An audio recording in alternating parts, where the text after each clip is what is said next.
Boy, who's a good boy? Everybody knows who's a good boy. That's right, it's Rex. Oh, we got what? 30 seconds before we're live? Oh, hey, what's up, Scott? Welcome to the Imagination Creation Films. And today it is Friday. It is the 12th of January. And you know what that means, right? Yep. It's W-2 filing season. Everybody gets their W-2s, and then you do a mad rush to do your taxes, and then you find out you have to pay, so you're not really in a rush anymore. And then you're like, yeah, we'll do it later. And so it's a whole thing. How are you? You doing well? Everybody doing okay? Everybody having a good time? Are we excited for the live stream? What is that? That is weird. Oh, it's me. Wow, that looks so dark. Why does it look so dark? That's weird. Well, why is this? How are you? Oh, there I am. Oh, great. I clicked it and expanded it. Everything looks fine. So, well, hello, Sully. How are you? Hope everyone is doing well. Oh, good. YouTube says I am live on my channel. I was wondering. I wasn't sure. That gummit. I was in there just kind of chillaxing. Just it was kind of weird. I had to set up a whole new camera and everything and rapidly get it all going, and I finished early, like 30 minutes early. It was weird, so I went in there and watched Slice of Life on YouTube. Caught up on that one. That's good. We've got Frank out there. Hello, Frank. How are you? Hope everyone is doing well. Frank, you should see your pepper, salt, whichever it was. Should be coming today, hopefully, I think. I think it might.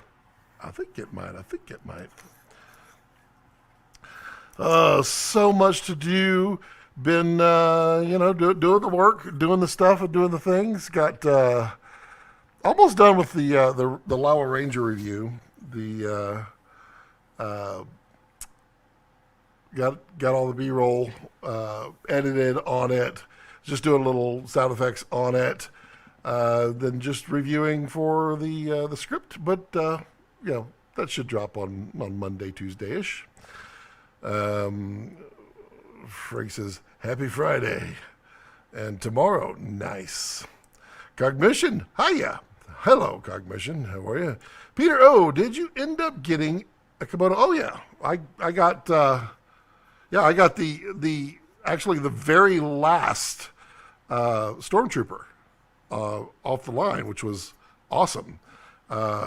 Definitely love the Komodo X. And we have a special delivery coming today, too. Wonder where it is. I'm going to go see where it is. Because, what else do I got to do? Just kind of do my thing here. Let me go out here and click follow my delivery. And I know it's my good delivery UPS guy, because the other one always seems to unplug it and goes, oh, the thing's broken. I don't know how to do it. He is, where's he at? Yeah, he's still an hour away. Okay, well, Cynthia's instructed as soon as the special delivery arrives, we shall get it and open it up. And it's oddly for this beautiful little Komodo X right here. So I'm excited. Are you excited? Me too. And then, of course, we have our puppy cam down here. Well, let's everybody pet Rex. There we go. Oh, he likes that. Oh, yeah, he's like that. He does not like that. No, he'll growl at you. Luca, what's going on, Luca? Ciao, Rex. Lots of S's on that one, too. Peter O says, congrats. Well, thank you very much. Drew. Yeah, I just, happened. It was complete and total accident. I was saving my money like crazy to get it, and then I had sold all my Sonys so that I could buy it as well. And then I had one of the Sonys I had sold on eBay, and I had forgotten to mention that the HDMI flap was pulled off. And the guy just goes ape poop and is like, "You didn't disclose that. That's so wrong." I'm like, "I'll send it to you. Just, no problem." No. I want my refund. I'm like, "Great." So I had to get him to ship it back, send him a refund. Then I had to relist it, wait for it to sell, and then take that cash plus the cash for the feature, and then put in pay for my order. And then just magically, it got in at the right time. It was awesome. And it just happened to be the last one. That was totally not planned. That was just really cool. The last Stormtrooper. I'll put it right here in my shot here. Where's the? I could use this filter. That is definitely not a filter. It does not look good. It's I'm using a different lens today. That's 55 millimeters. And we're on Komodo today because I no longer have Dragon here. Dragon is for sale. If anybody's looking for Dragon, if you're one of the YouTubers, the peoples on the YouTubes that follow, just reach out if you're interested in the Dragon. I'll make you a better deal than what I got it listed for because, I care. How are you? Yeah. Dragon's officially listed for sale. So I'm not using it anymore. So Komodo's up there, and because it's 55 millimeter, it's closer. Yeah, it's closer. So yeah, doesn't look as wide. I mean, that's my shot. Don't love it, but we'll make it work. We always seem to do that. You missed that. That was cool. Oh, I need to turn down this because it's hot. And then it will, once we burn this prop here, it'll start to cool down. Any news on what's going on with GDU regarding new stuff? I didn't get an answer. I'll ask again in the hopes that we'll get something. He was busy. Let's see here. Let me.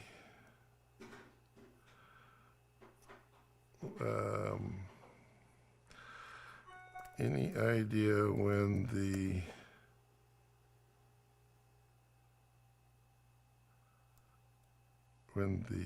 GDU neutron stuff will be ready?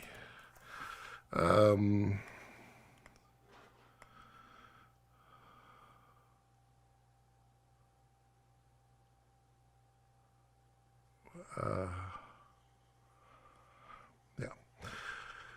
So, I will see if I can find out. Peter, got my eye on it, but torn with the Sony V-RAPTOR. Going to wait to hear what others say about it first. It's going to be a good camera. I mean, nobody's going to dislike it. There'll be a few that are going to wish it was a Venice 2. There's going to be a few that are going to wish that it was like a Komodo. But in the end, it's going to produce a very nice image. It's going to look good. And then when Sony releases their new lenses, their new cameras, it will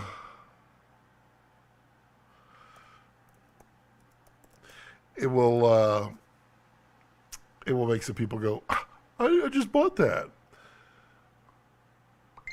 So the word is, Peter, that they're expanding GDU, the system. So there's more, they're expanding the neutron system. So it's going to be still a little bit, but it's going to be worth it because they're expanding it massively. That's all I got to say about that. So that is that. Oh my God, Drama Mama, you probably got off lucky. They sound like they were a problem waiting to happen. Which one? Which one? Which one's want? Sully says, Scott, do you use a slider or Lazy Susan in product video? Yes, I do. I use Kessler City sliders a lot. I have 2 city sliders. I have a shuttle dolly. I have lots of various turntables that I power either from Kessler or it is Kessler. I mean, I don't know if you could tell, but I really love the Kessler stuff. It's really that good. And yes, I do the tutorials for Kessler, but I do not work for Kessler. I just do the tutorials. And the good thing was, it was kind of easy because I already had all of the gear from Kessler. It was kind of amazing. But yeah, I do use let's see, there's one over here on the floor. Yeah. If you are wise, you'll listen to you. This is my 3-foot city slider. It's configured thusly. This is powered, of course. It can handle like, I don't know, like, I think they say 35, but it's like 50 pounds. It's a lot. The good thing with it is, like, I've got this head on here, so I can tilt it, and now it can go down. I could also put a pan and tilt on here, or the city shooter, which is their motorized pan and tilt head. Also, anybody that is still looking for a city shooter, I happen to have a couple of slots left on City Shooter for that massive discount. Massive. I can't really say it, I don't think. But it is massive.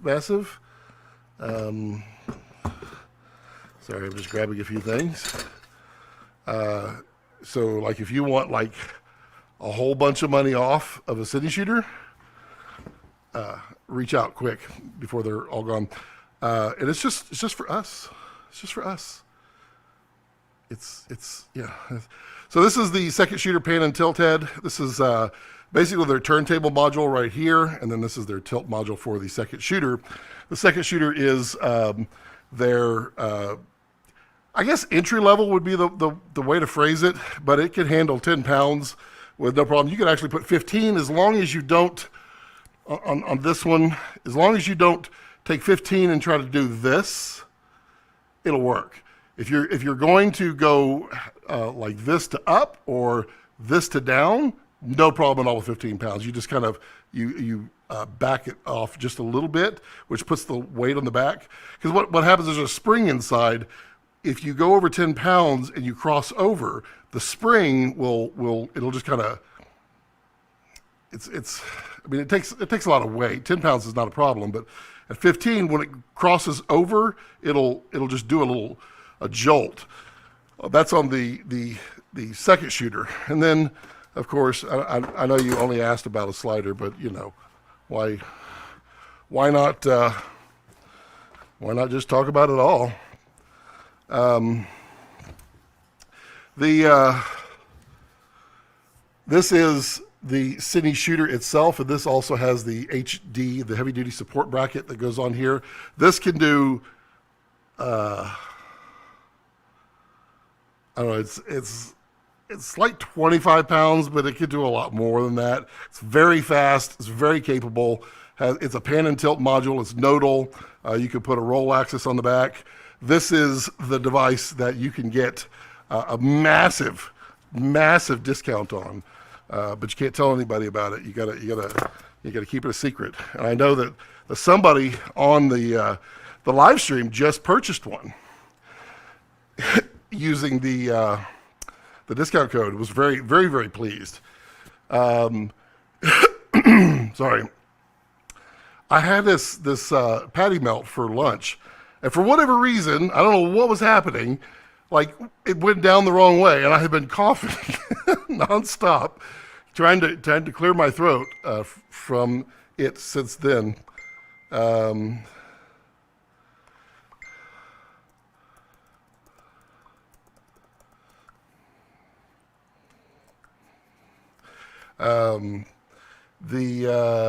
What else was I talking about? I was talking about Kessler stuff. Oh, and then I am doing the live stream for Chaos. I might actually do that next week because Chaos, there's a new version releasing that I'm going to do the full tutorial for. Chaos is the full, like the big control software for all the Kessler stuff that allows you to do like 24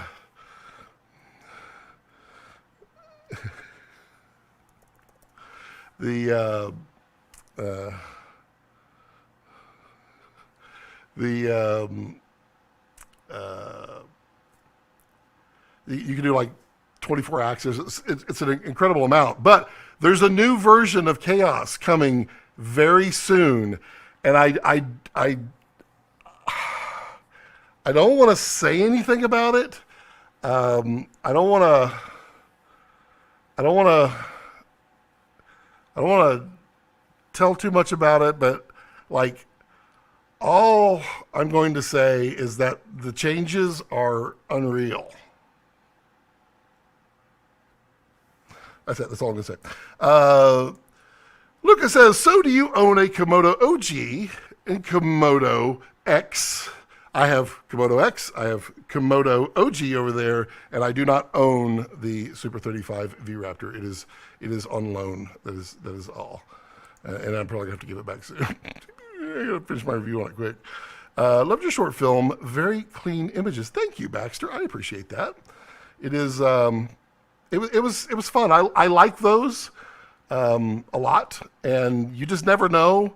I always feel like those silly little, I don't know, I always seem to do like, I don't know, after school special kind of like shorts, but I think it's good for people to just, relax and watch something fun. So how do you get so excited about the Komodo X when you have a V-RAPTOR? It's not my V-RAPTOR. Because it's different tools. Follow me here, camera guy. Yeah, that's a good one from Vince from Slapchop. So Komodo X 6K global shutter. The image is, so freaking close to Dragon. So freaking close that it's astonishing. Has incredible audio built in. The preamps are perfect. Really, they're just astonishingly good. V-RAPTOR has all the frame rates. It has a slight amount. Well, the V-RAPTOR Super 35 has a slight amount more.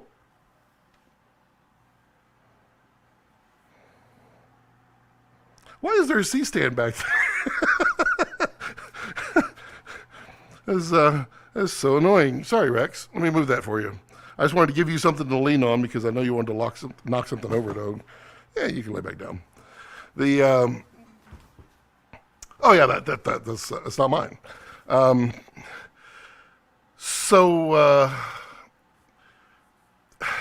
It's different. I shoot a lot on both of these, honestly. Because they do different things, and they're perfect for different things.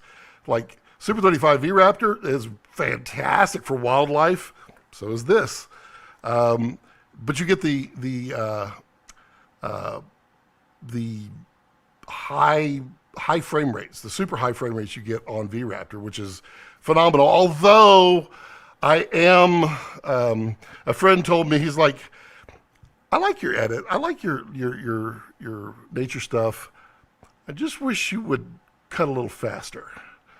And what I figured out was I shoot so much in slow motion because, you never know when the animal's going to do something dramatic and you catch it on slow motion and it's amazing.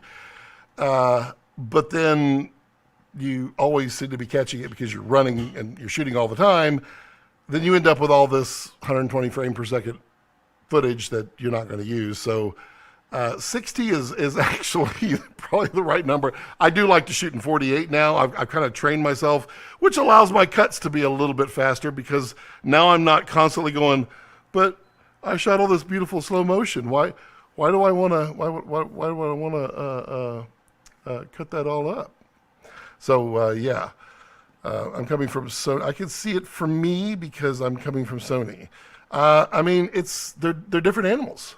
They're different animals, but they work so well together. It's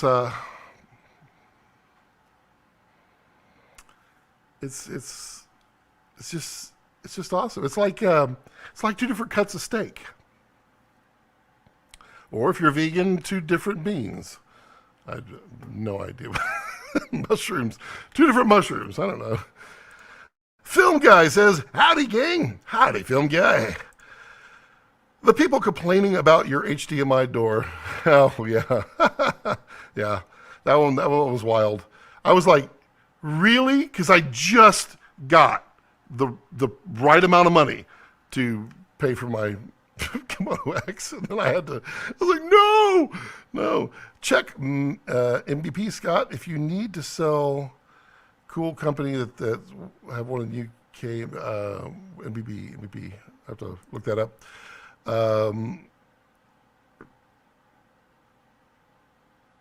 Hello guys. Hello Samuel. I have a Zeppelin 3. Yeah, you were right about Kessler. They are integrating Unreal Engine just like Axibo. Are they? I don't know. I don't know about that. I've not heard that. All I can tell you is it's pretty cool. What's coming? It's pretty cool.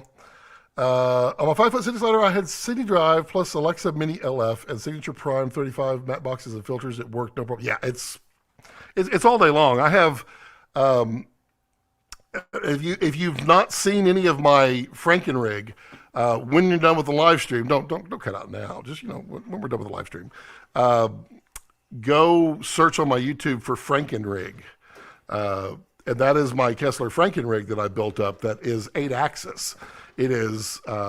It's a jib. It's a dolly. It's a pan tilt roll. It's a focus. It's so many things, and it's all powered by Kessler. It's kind of amazing.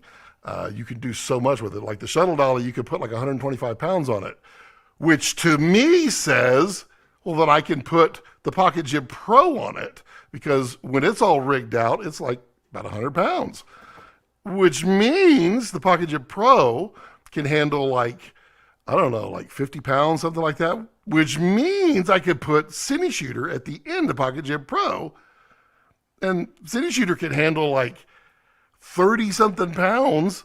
So, which means I could put a fully rigged out red camera on the end of it, and then pan, tilt, roll, slide, jib, pan left and right, rotate. I don't know what it would be. Jib left, jib right. I can dolly in, dolly out. All of the above. Yeah, there's a whole bunch of them. Looks very cool. Thank you, Film Guy. Scott, I like your short film too. Well, thank you very much. Simon Eisenbach. Hello, Simon. Hey, cutie. Simon was briefly on our live stream once because, well, twice actually. Weren't you on live once? I feel like you were. I need to go prepare for burning this prop as I walk all the way around. Wow. Okay. Well, we've been rebuilding, like I said, the kitchen set, which y'all are really tired of hearing, but we're actually really close now. And everything is now built over here and kind of in the way. Let me go crack a window over here. Simon, how are you?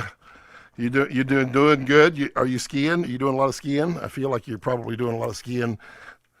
Utah's got a lot of snow right now, don't you? No.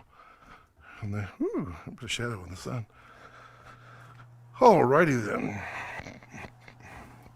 As usual, Rex is doing Rex things. Oops. Cognition, it's okay, Scott. They already gave it away that they're using Unreal Engine. I thought it was funny that I was just saying that the next update's going to be Unreal. Yeah, it's like I'm saying it, but I'm not saying it. You know what I'm saying? But not.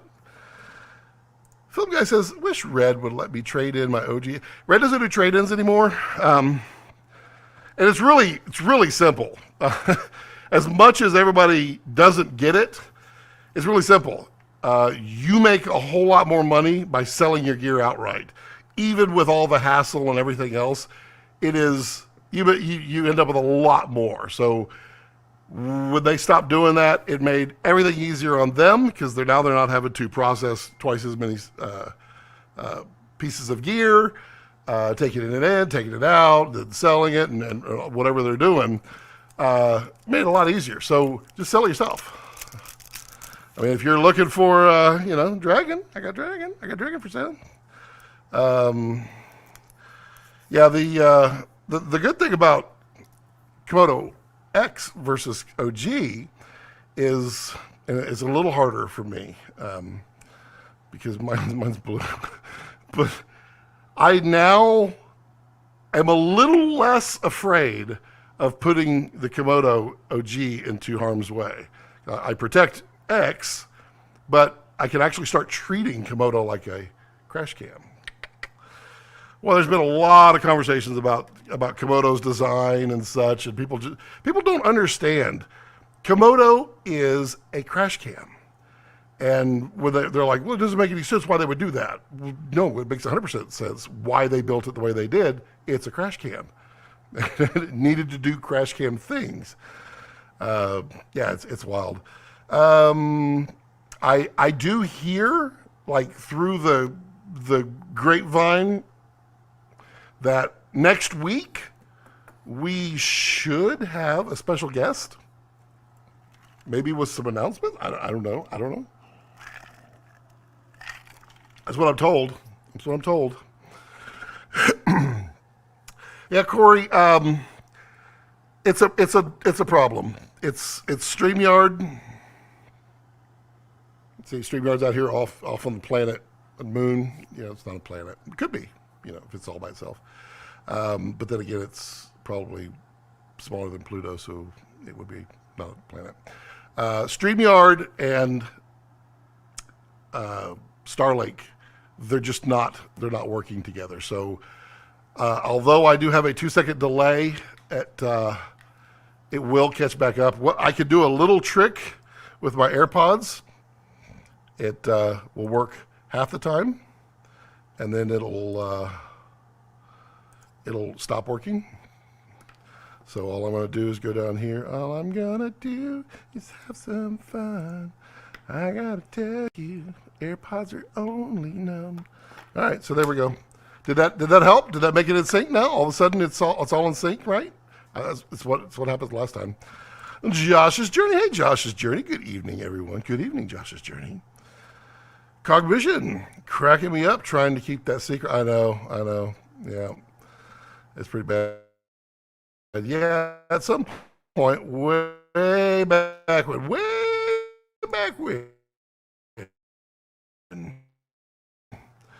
you could hire underage labor and then put them in the carriage at first AC since it has 125-pound capacity. You could. Oh, there's my video. They're scratching my nose. I'm like, no, that's fake. What? No pic. No, I've ridden the shuttle down. It takes a whole lot more than 125 pounds. It was kind of fun too. Just don't go too fast because it gets a little scary. Someone says, I'm good skiing this morning and skiing twice in the next 3 days. Me too. I am skiing later on, right after this live stream. I'm gonna ski-daddle out of here and go in there and get some dinner. You like that? You like that? Patrick says, you make me wonder, what would be the difference between something shot at 24 and something in 120 frames dropped at 24 on a finished product? Well, what it'll do, it's not a perfect match. So you'll have almost like a drop frame, like stutter that happens on it. But what also you'll have is a very staccato shutter angle, because if you're shooting at, say, 180 and 120, I mean, that's a lot. That's a lot. It's 5 times.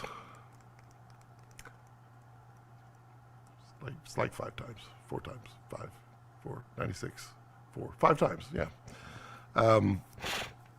So it's like 5 times that shutter angle. So 90, 45, 22, yeah, it would feel very staccato. King says, good evening, Scott.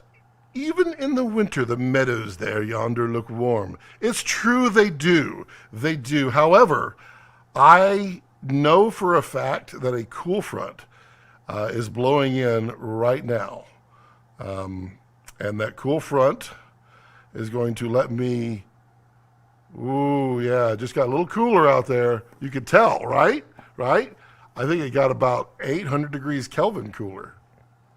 That was actually a lot.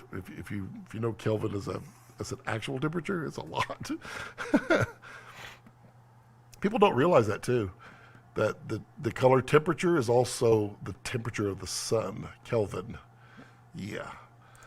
They're expecting approximately 150 inches of snowfall between this past Monday and next Friday. Really? That's a lot. Is that why you got new tires? Have you seen Neutron 2.0 from Cinetica? Cinetica? I have not. Neutron 2.0 from Cinetica. Cinetica? What is this? Let me see what it is. Neutron 2.0 Cinetica.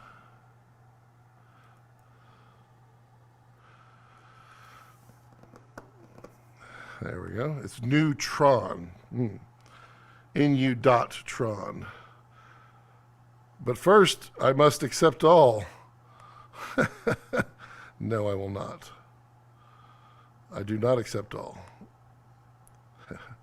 Yeah, okay. I mean, I can see that.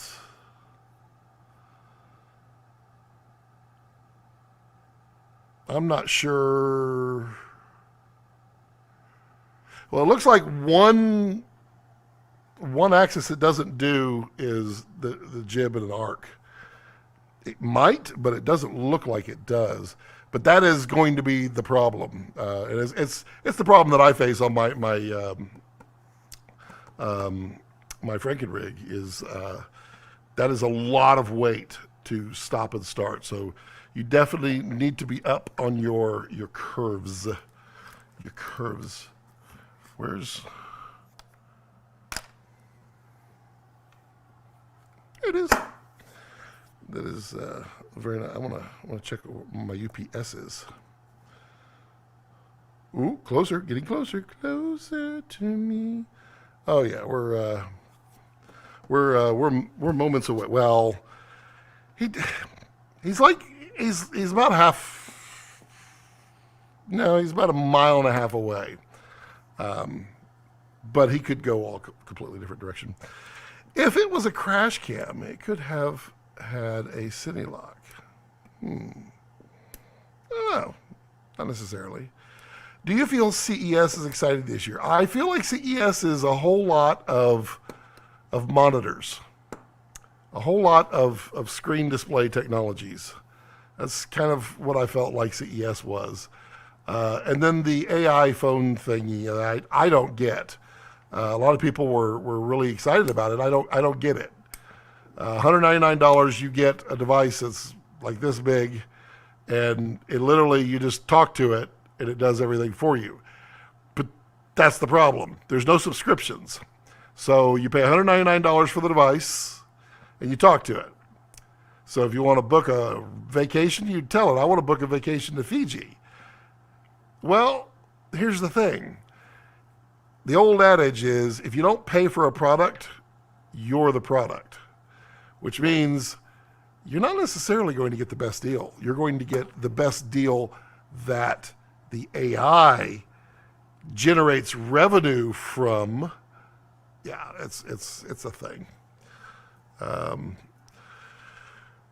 King says the OGs on Scott's stream will know the audio sync delay is a feature of the stream. It is a feature. It is definitely you come for the fun, you stay for the delay. It's the way it should work. I wish Starlink would improve. It's funny. After talking to them for hours on technical support, they did increase my upload speed some. So I'm actually getting around 7-8 megabits of upload. However, I'm not getting it contiguously, which you'd kind of need for a stream. Yeah. So the issue is I can't sell my OG Komodo. I've had it online for months with no interest, and I've lowered the price to almost half of what I was originally asking. Okay, film guy, this is Scott's hurtful love. We can talk about it here and go through as an example, and I will use myself as an example. How much do you have it listed for? Let's work from there, because if you're not getting any interest, it's probably overpriced. It's the truth. It doesn't matter what we pay for something. It doesn't matter what we feel it's worth. It really only matters what somebody's willing to buy it for. Same thing with my Dragon. I have it listed for $7,500. I do it for some negotiating room in there, and I'm honest with you guys. So if you want to buy it, obviously there's negotiating room. Hello. I would love to get $7,500 for it. I mean, I've gotten 4 offers in the last 24 hours to ship it overnight to Florida. There's someone who's buying it for their friend. It must be shipped USPS. They will pay kindly $200 to ship overnight USPS. Yeah, I'm not a dummy, but I do screw with every single one of them. The best one was last night. They asked for a price to overnight USPS ship it. And I said it would be $76,000 because I have to get the corporate jet to fly it down there because there's been so much fraud. So to overnight it, I would have to $76,000. Yeah, the scammer didn't stay on very long on that one. So yeah, tell me what you're asking for on your OG, and we'll dive in to see what's going on with it. I've seen a lot of prices all over the place for everything. I know it sells. Just like my Dragon, like literally somebody listed a Dragon right before I was going to sell mine and listed it for like $1,500 less. But they were trying to sell it really fast. I don't know if he actually sold it. I'll find out. If not, then maybe there's a better deal. Maybe not. Nothing will beat skiing on your street through. That is true. Simon did do that. We are the world. We probably have a picture. I mean, I know we have a picture, but I need to go here. See if I can do snow. Why is search always in a different location? Silly. Here we go. Snow. Let's do video. Video? Really? That's all the pictures of snow? All right. Well, we'll do it this way. That was... when was that, Simon? That was 2021? Oops. Oh, it's not going to be on here. That's why. Let's see. Let's see what we got here. This one. Search for snow. There we go. Oops. Dadgummit. So there's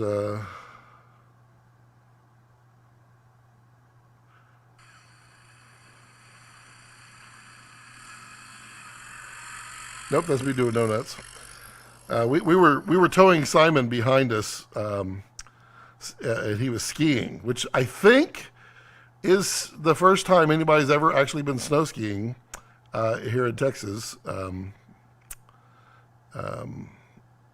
Yeah, I think ever in this part of Texas. Oh, he's got a movie for me. There we go. We can pull that up then. Of course, Simon would have it conveniently located. Simon chooses the video. I will play it this way.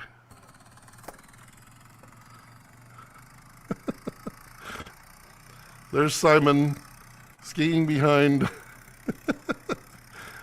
on our roads.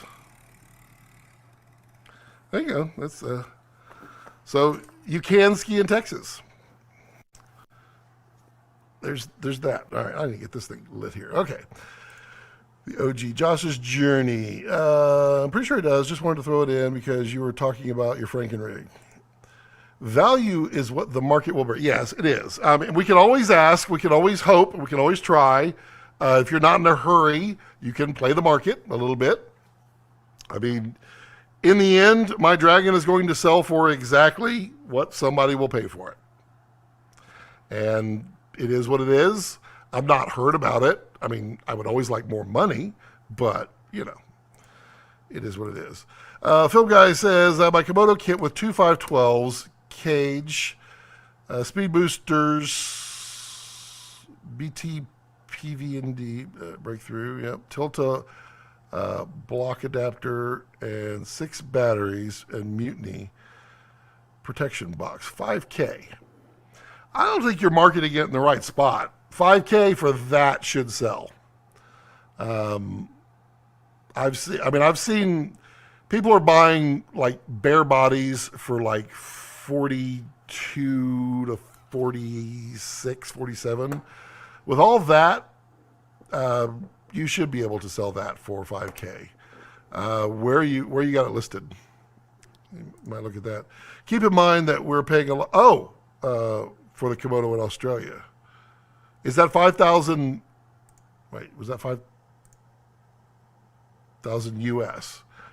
But I guess Film Guide's probably the fact that it's in Australia makes it like very difficult to sell. I mean, I don't know what it is to sell locally, probably easier, but like to sell it outside of Australia is probably oddly import fees, which is hilarious because it literally would be coming back if it was being sold in the U.S. I would think in Australia you should be able to sell it for that, but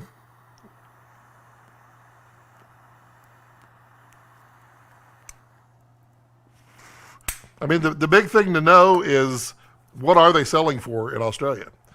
What was the last one you saw there sell for? And you could try breaking it up, but I don't think the price is the problem.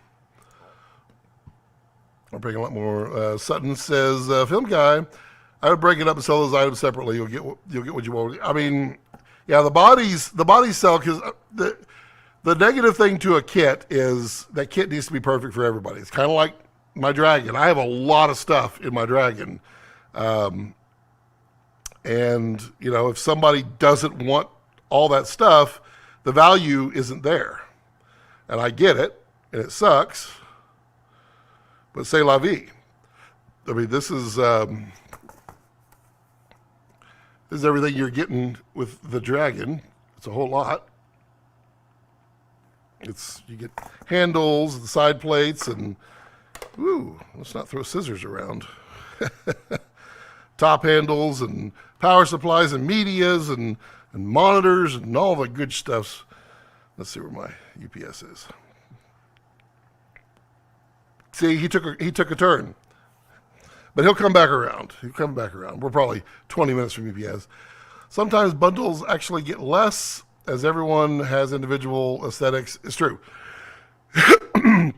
And mine will eventually go on eBay, and I hate selling on eBay because people are such whiners. I don't know what it is about eBay. I mean, I'll give you an example. I sold a guitar, really nice, basically brand new, no road rash, nothing. Fender guitar, Strat, uh, and I sold it and went, described it perfectly, put lots of pictures. The person waits 3 weeks and then says, "Oh, it's not as described." I'm like, "What's not as described?" We didn't describe it. We said, "See the photos for the actual pictures." And they said, "The whammy bar doesn't fit." And so I looked at the pictures and I'm like, "Oh, sorry, we sent you the wrong whammy bar. No problem. We can send you the right one, or we can send you $12 back and you can get it." No, no, I want a full refund. You ruined Christmas. I ruined Christmas? Really? Because the wrong whammy bar got in there? The guitar is the piece that you buy. The whammy bar is $10. I offered 12. That's the kind of the weirdness on eBay. And I am really good about describing everything. It was just an accident. And I tried to make it right. People.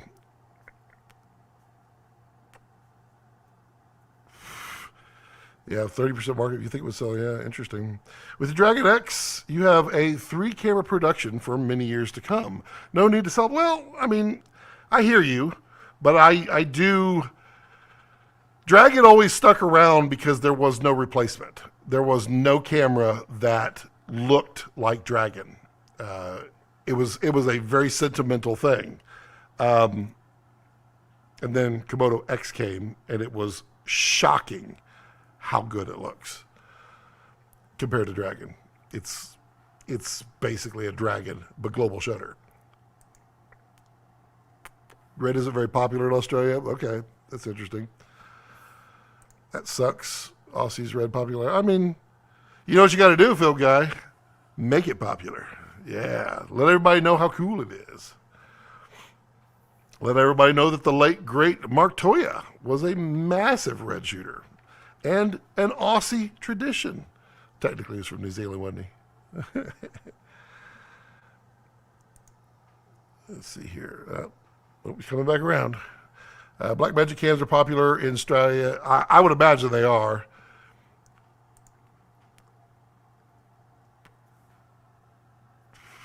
They're probably really cheap comparatively, black magic cameras there. Currently, I have a Facebook Marketplace and groups. And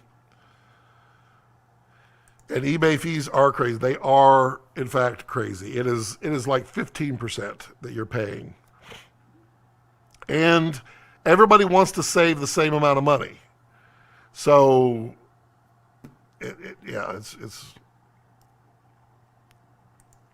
it's tough. KEH and MBP give you half of what they sell for. That is because they do offer a warranty with it. Interesting. Yeah, I know KEH. Yeah, I love red. We need more dynamic range. We have 1 to 5, 1 to 1.5 stops more light.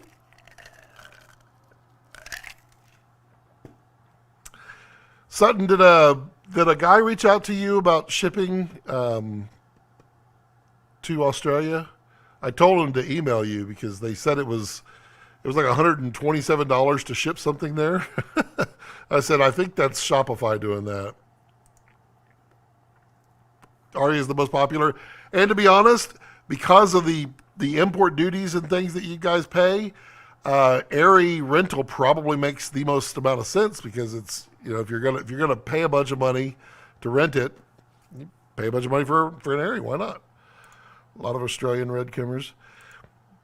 Did you catch the A9 3 dynamic test on YouTube? I did, and it's basically what I thought, which is it's not bad, but it's not a Komodo or Komodo X. It's less because it's not a video camera; it's a stills camera. But what it really proves is, well, it's two things. Number one, how hard global shutter is in video, and two, how special Red is for getting it and doing it so well. Pretty amazing, really. King 89 is one stop lower than average according to Undone. Yes, it is. I think it looks fine, and I think it will do exceptionally well as a high-end photographer's camera, because it will capture the action unlike most, because it won't have rolling shutter. So that's a huge win. People will eat that up, especially with the Winter Olympics coming up. But then again, I keep hearing rumors that Canon's going to have one too. So we'll see.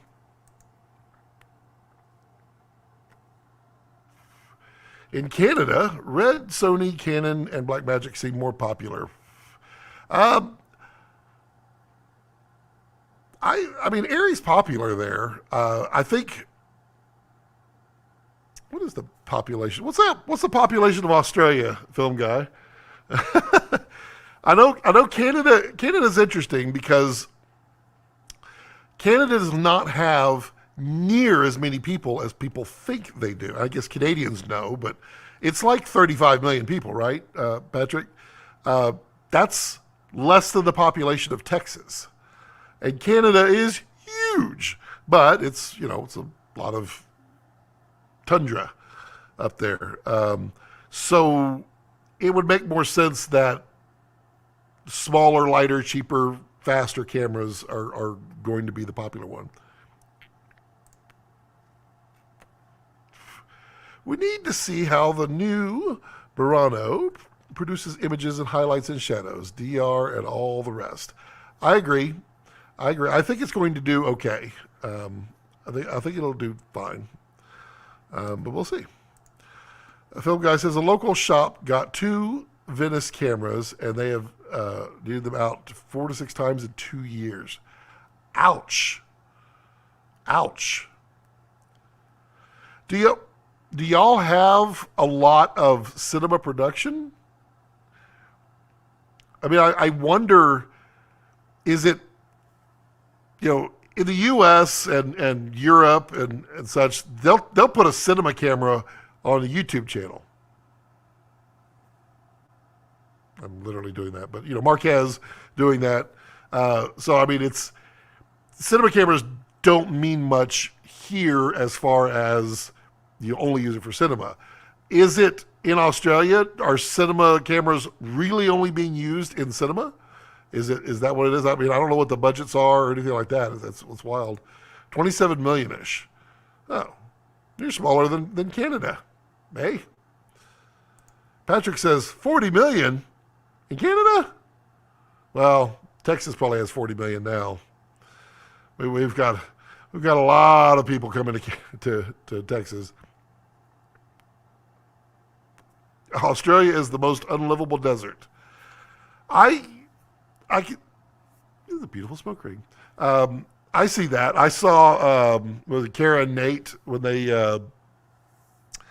went to drove to the most remote city in Australia. That was pretty wild.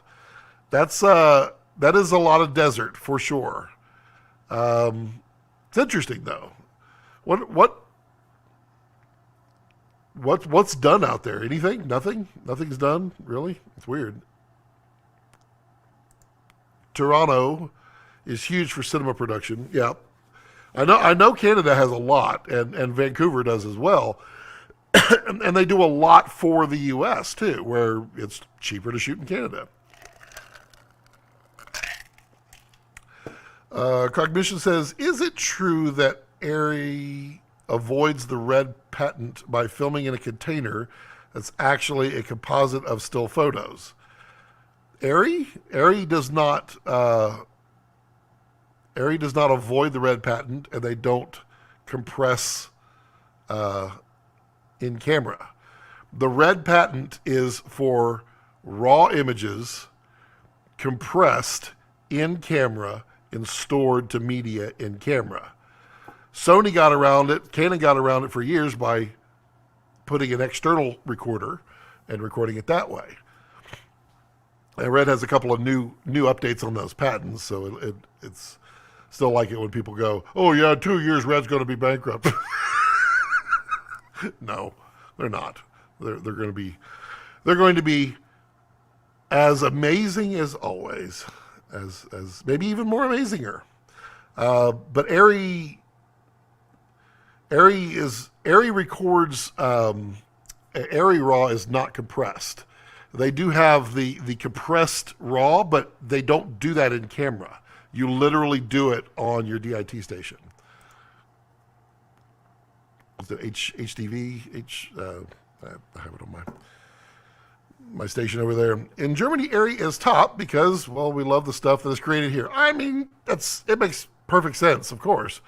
Other than that, seeing a lot of Red and because Sony said, I mean, it's as the lines blur, so do the days of our lives. No, as the lines blur between capability, then functionality is what's going to play in. ARRIs make a beautiful image. They do, but they don't necessarily have the resolution. They don't have the resolution as, say, a Red or a Venice now. They don't have the frame rates. They don't have the compressed RAW. There's a lot of different things that they don't have, and so when you need it, when you want it, you have options. I would say ARRI pretty much makes the best film camera, though. Pretty much hands down. In Italy, most of the DOPs using ARRI and Sony, some of them don't even know how a Red works. I mean, it is always amazing where you go, what they use, what they don't. But in the end, camera is not the most important thing. Ooh, he's getting closer. He's getting closer. Come on back. Come on back. He was over at my brother's house, oddly enough. Now he's like 1 mile away. We'll see about UPS. But it'll be good because Cynthia's going to be able to get the package for me. ARRI is popular for production shot in Canada dealing with U.S. I mean, it is very common. Just straight package shoot. I just want ARRI ProRes is all I want. And that's what they just ask for it, they get it. You can't make a science fiction movie without having an actor from Vancouver in it. All right, let's dig into this one. Let's hear some suggestions where this doesn't take place. Passengers, the movie Passengers. There is nobody from Vancouver in there, correct? All of those are American except the bartender and the captain. And briefly the second in command. Nah, I'm sticking with that one. You tell me if I'm wrong. But probably Cognition, it probably is more accurate than not. We do have a lot, yeah, but it's more relaxed here. I think there's just a lot less money flying around. I mean, you have a lot less. People.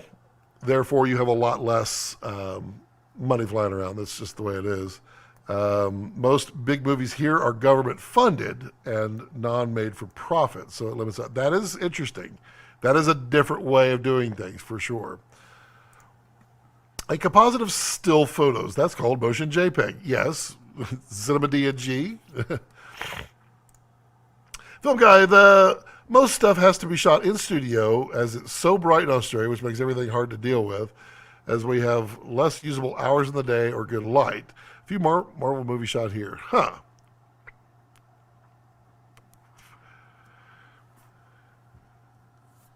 I mean, y'all have... basically, you're like northeast and southeast coasts are your populated areas, and I guess you have one in your southwest.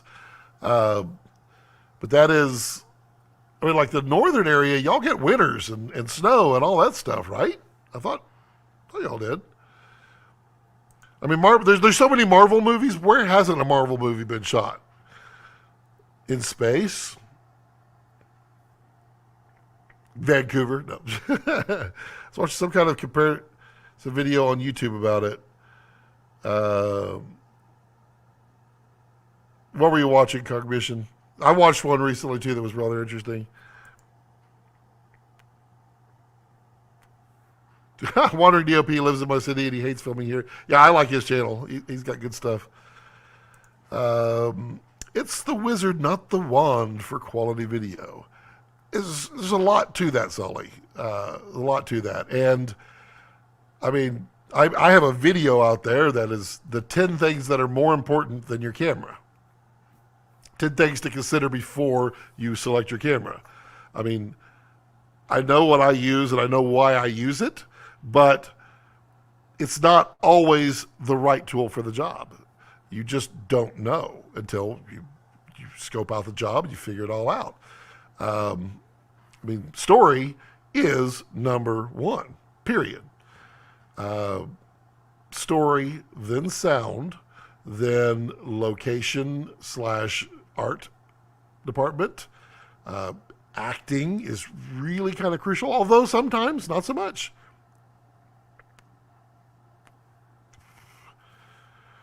The Predestination. Passengers was meant to be a Keanu Reeves movie. Really? Well, if Keanu had done it, it probably would have hurt Keanu. It's amazing to me. So I'm gonna do some spoilers here on Passengers. So if you haven't seen it, just put some earmuffs on for 30 seconds. Just ready now. People can't get over the fact that he woke her up. That is the thing. They all can't get over that. The movie was fantastic, but they can't get past that simple point and move beyond. Okay, now we can take off our earmuffs. So yeah, that was the problem that people hate about Passengers. I freaking love Passengers. I think it is exactly the story that you can tell, and you don't need a ton of characters in it. It's brilliant. I love it.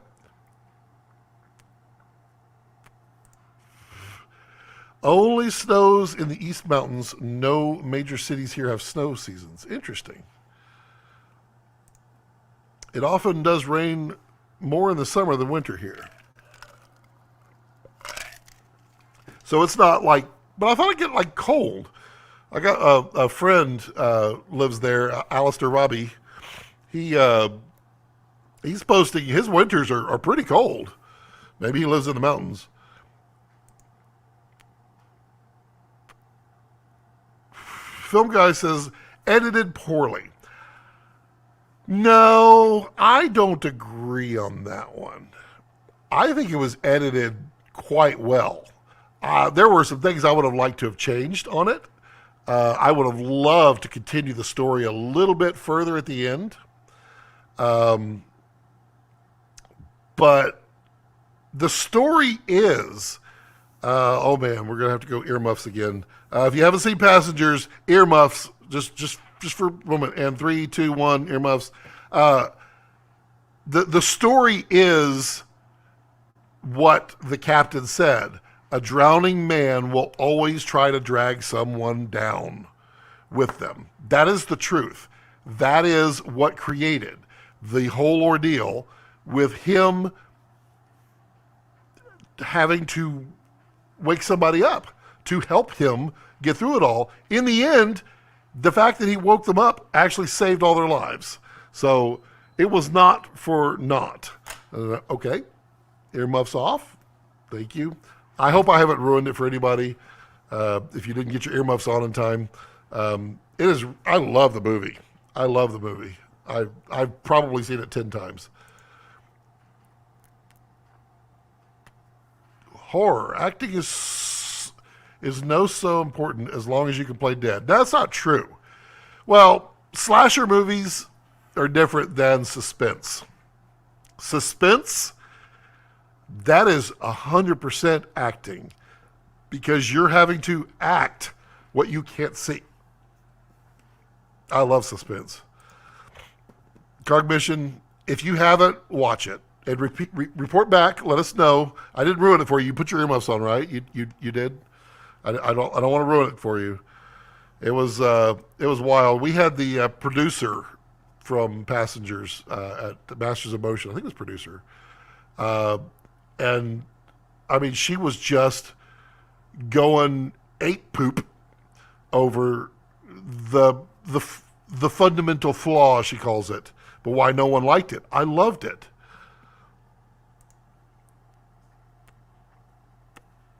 In the Northwest, the bay and the various inlet waters on these keep the weather pretty temperate. Interesting. It can get cold, but it will still be bright. You guys got a lot of sun, is what you're saying. I get it. Well, maybe if you put like a bunch of outboard motors on the like in the ocean and attach it to the island, you just push the island. No, sorry, that's a bad joke. We had a Congress person in the U.S. ask how Cuba keeps afloat. There's one of those islands. What keeps Cuba from tipping over or something like that? It's like story is everything. Earmuffs off. I was thinking of slashers. Slashers don't require a whole lot. I feel, and I've watched a few, and they're okay. It doesn't really do much for me. I really like suspense, and I like James Wan. I think James Wan's suspense is like king. Like, he is so good. Justin, hey-oh, congratulations, sir, on Vertigo Productions.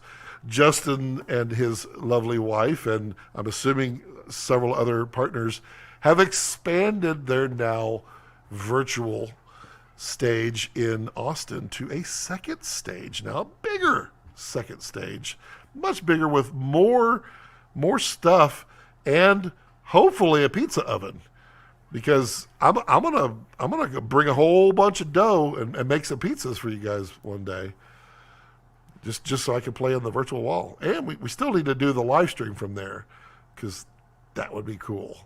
We need to do that. Let's make that happen. Let's make that happen, Justin. Let's find a Friday when you're not busy. That's probably tough. That's why you expanded. A horror movie can get away with being poorly made if it's scary. Comedy can do the same if it's funny. This is true. A comedy movie, if the jokes are funny, then the set doesn't matter. But that's your genre. That's what you're focusing on.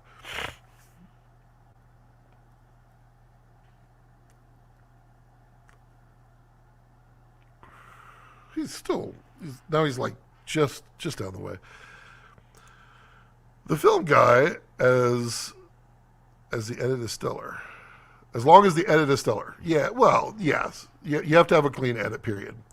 Justin says, thanks, man. We're excited. Lots of VP services. Yes, all the VP services. Virtual production.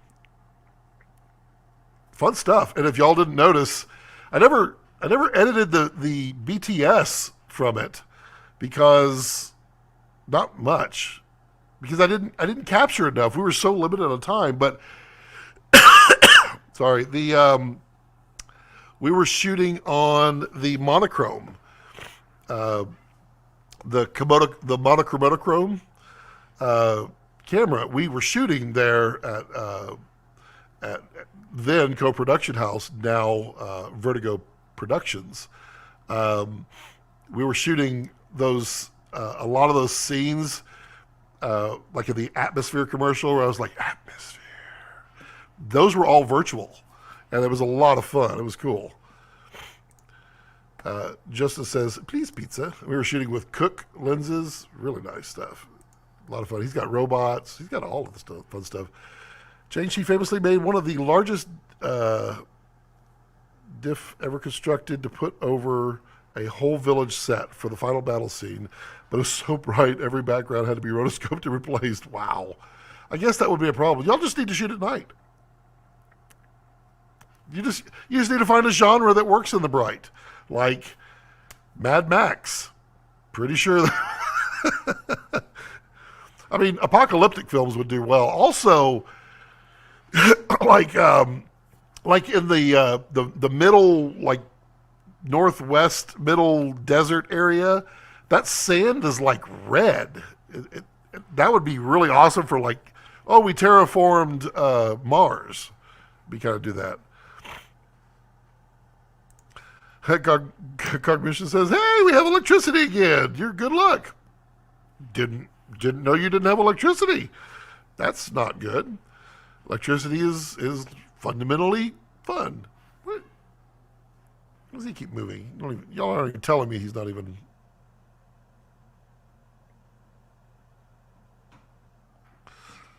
Really? No. Yeah. Okay. We'll see about that. There we go. Manual camera UPS. Almost here. 10 minutes.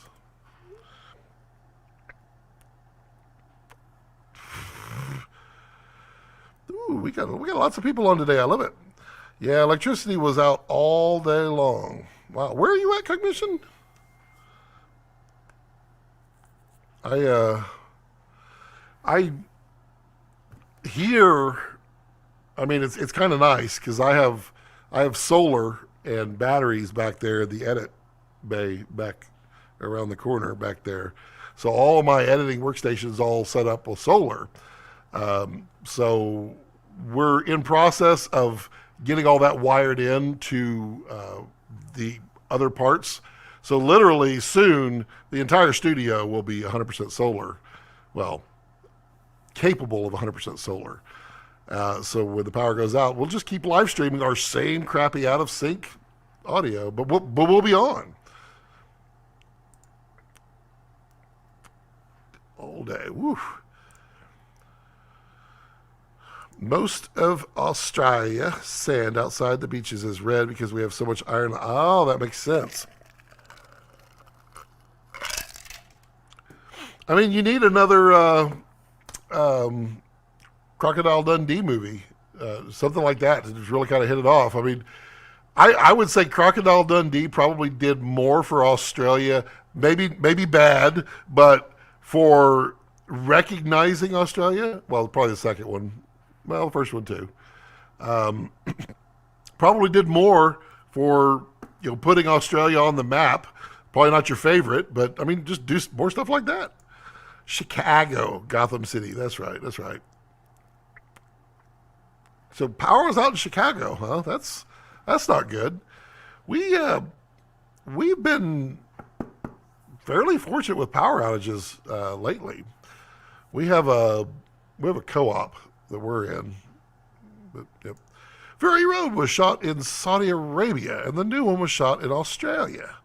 Will be interesting to see how different they will look. I imagine they can make them look pretty much the same. But that's a lot of heat either way. There's a lot of heat. And if y'all are new to the stream, we are going to have a special guest next Friday for some I don't know, some announcements and stuff. Probably some cool stuff, I'm guessing. So, you might want to show up next week too. All good faith. It gave in Australia was lost with Mission Impossible 2. Yeah, I tend to agree. I tend to agree. It was my least favorite Mission Impossible. Dundee. I have a friend, Kenny, who lives in New York. Have you met him? Funniest line. Yeah. Yeah, that is a good line. Dundee is definitely not politically correct either. Men at Work, yep. They biggest Aussie ambassadors, and they literally, I mean, it did it for me too.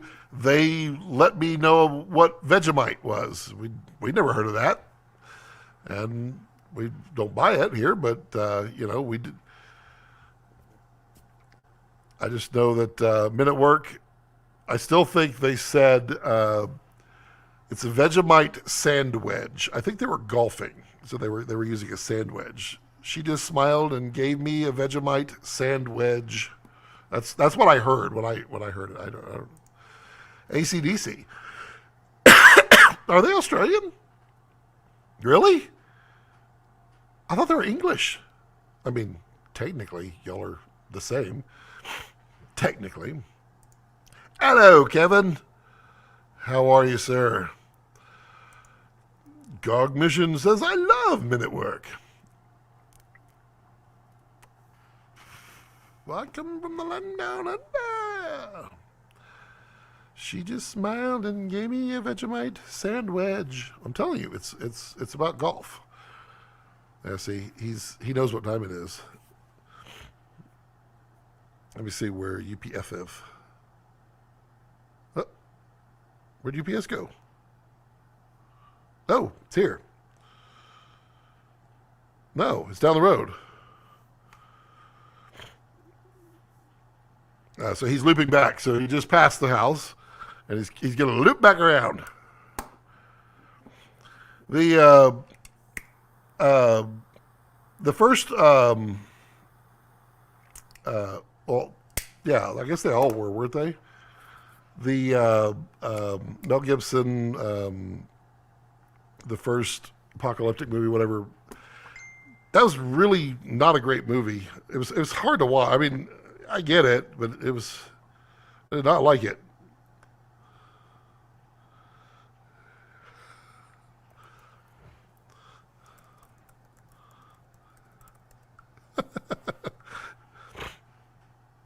Let's see. He's still just passed me up. Is it Rec 709 doing its thing or a LUT on the live streams? Looks cinematic. It is my lighting. My lighting is doing all of the above. I don't just live in the Rec 709 world. I like to be a little moody. I like a little warmth here. I like a little cool back here. I like the outside to be just a little cool today, and I like my puppy to be my puppy to be not facing, because he doesn't like to face. Ooh, good call, film guy. Good call. Australians are as English as Americans are. Pretty fair, although the original Americans, most everybody here is a mutt of some kind of mixed everything. I have so much different backgrounds in me. 23andMe would probably be like, we're gonna need a few more was it chromosomes, or no? We're gonna need a few more DNA strands to calculate your past and your history and all that. But I am mostly Swedish. Go figure. Don't let the gray hair fool you. Kevin Jones. Happy Friday, brother. Happy Friday, Kevin. How are you? Hope you're doing well.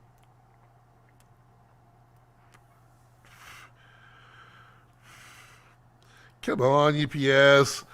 I want to open this package live. It's going to be fun. It's going to be fun because now there's a spoiler.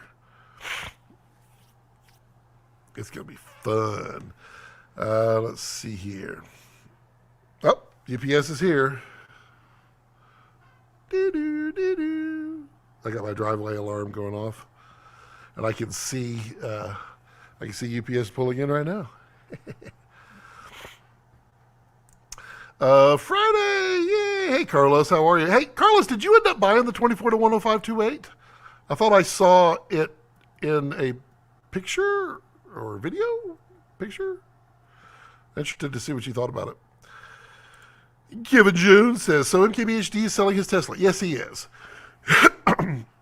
My guess is Plaid was a lot of fun, but as Marquez grows through his adult life, he's reaching that point where he wants to experience more connectedness. I mean, there's literally two types of people in the world today. You're either like this, you're either like this, or you're not. And Marquez, I have a feeling, is probably not so much like this. And so he chose a Porsche 911 Turbo S, which is a phenomenal car. It wouldn't be what I'd choose, but I bet you it's because he wants to feel what it feels like when you're driving. I've got a package. Is it cold out there? Maybe it's cold outside. All right, let's see what we got. Y'all want to take guesses at who it's from? Y'all want to take any guesses? Get your guesses in quick, because I'm gonna open it. Maybe. It seems to be child-proofed. I can't actually open it. You get tap dancing dog over there. Come on, guess who it's from? Who's it from? Come on. It's Aputure. It is not from Aputure. Although there is a lot of stuff that is. That driveway alarm works, don't it? Keeps going. I guess because he's big. Let's see. Is it from Red? It is not from Red. Ooh, almost gave it away. But it is... Well, I'll give you a hint. It is red. Let's say that.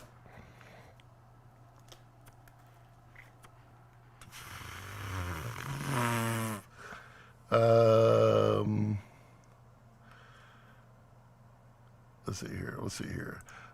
Get the package before the neighbor's dog. Very, very good. Oh, see, you did buy it. Okay, good. Interested to hear what you think. The word I think Australia is the most of the settlers were white convicts. Yeah, that's... I figured that was like something y'all are just tired of hearing. So we have a similar history. Yeah. So to fess up, I'm a total noob. How long do you think it would take me to get my production company up and running with a very modest income? If I work hard and practice my craft, I'm a programmer now. Ha! I was 28 years in IT myself. I mean, I mean, you could be making money in a year if you live and breathe it. If you do everything that you can, and you love your craft, and I'm not. Don't take this wrong, but you click to the things that you need to do. So I mean, like I say, there's the people rule of thirds. Some people have a third of the people just have the ability to pick up a camera, and everything that comes out of it is just unbelievably gold and cinematic. A third of the people have to work at it, but get that cinematic, and then a third of the people just can't. So as long as, I mean, if you're on the 1/3, yeah, no problem at all. If you're in the middle third, you just got to dedicate yourself. But I mean, take on projects, take on music videos, take on any kind of commercial you can get your hands on. I mean, I hate to say it, but don't try to make money up front. Try to get experience, because every time you're on set, you're learning something. I promise. Let's see. Did I get the DJ pocket filters today? I did not. There we go. Let's see. Scott would choose an F-150 Raptor R over a 911 Turbo. I don't know if I would do a Raptor R. I don't know what I would choose. It wouldn't be a Porsche, though. Mine finally came in, the DJI. All right, well, it's from Mutiny. Ooh. Ooh. Ooh. GMV Pro Series. I don't know. Aputure takes too long to send stuff. They are sponsoring 2 videos, and it's been 1.5 of waiting on products with no updates. Just stay on them. It is tough to get them to move at times, but they will do. They always do. Ooh. Put that down there.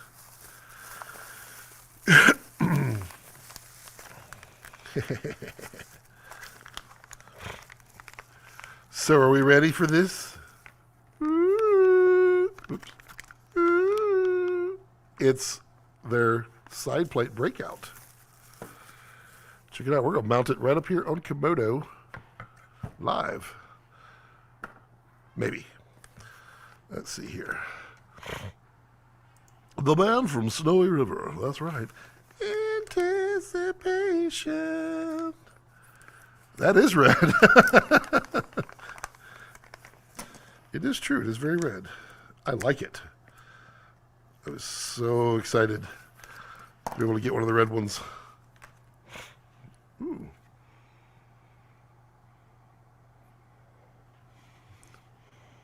I'm smelling their shop right now.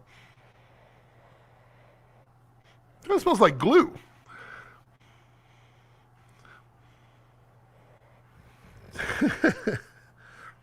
So this goes right here on the side. Look at that. Just like that. The smell of cutting oil. That is sweet. That is red. That looks good. Hey, Brandon, what's up? The smell of cutting oil. I don't know. I'm used to machine shop smell.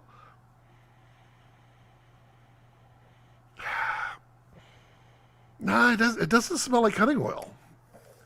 Man, that is like literally, if I walk into a machine shop, it smells like my grandfather's shop. It's all I remember as a kid. The smell of cutting oil on the floor for 40 years. Film Guy says, I'm heading off. Thanks for the chat. Have a great day. You too, Film Guy. Enjoy yourself.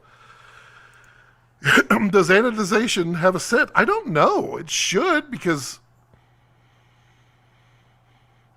well, that was a different smell. Laser. There's a different smell right here.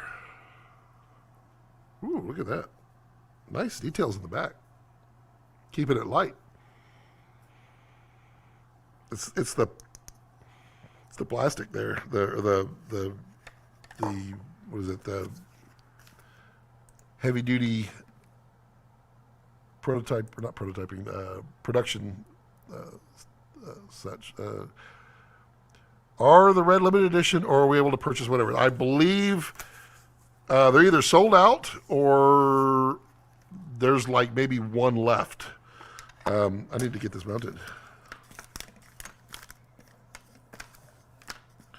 Hey, I feel like I'm missing something here. I need some M4 screws. Yeah, let's see what I can find. I'm gonna steal some from here. You never not have a red key everywhere. You know what's so funny about the red key? I always, literally always, forget that it has a Phillips screwdriver on it. I know it has a flathead, but I always forget it has a Phillips. Which is funny. Red sold out right away. Wow, I'm not getting this out. Come on. I've got some screws.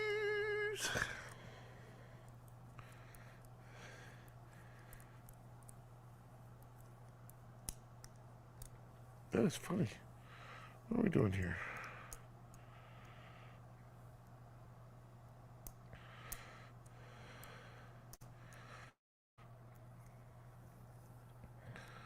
Sorry, I'm getting some screws. Red sold out right away. How many were there? I've been out, so I missed it. Yeah, it was. Can we get a white one? Interesting.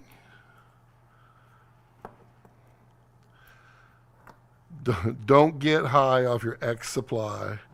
Okay, there's a screw. And there comes a screw. Let's see here. Maybe it's the rubber padding around the other side of your... maybe. There's definitely something. Only 10 red ones made. Ultra limited. Wow. I think it's going to look awesome on here. I was telling people, I was like, I'm going to have a candy cane.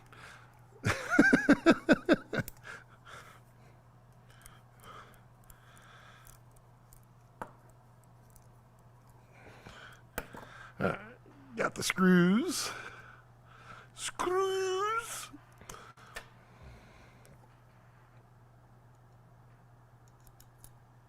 That's not going to work. I need longer screws.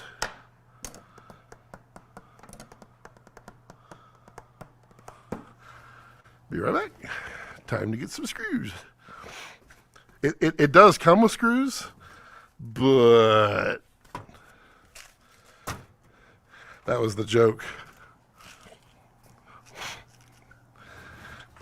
Mike says he thinks he forgot to put the screws in. He was right. Everybody will get screws.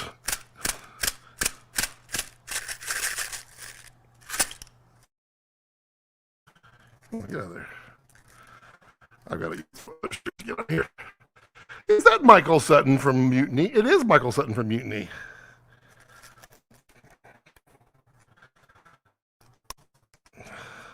Sutton loves to hang out on here and chat nerdy stuff. And he probably takes a bit of time and learns what customers are looking for. My guess. So they can make new products. Well, that went out. All right, let's see here. What do we got? Ooh, we need some long screws. Need some M4 longs.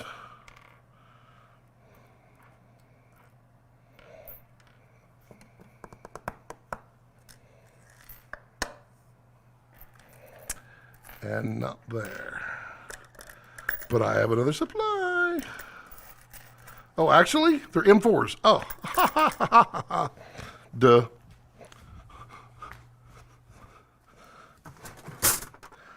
I literally have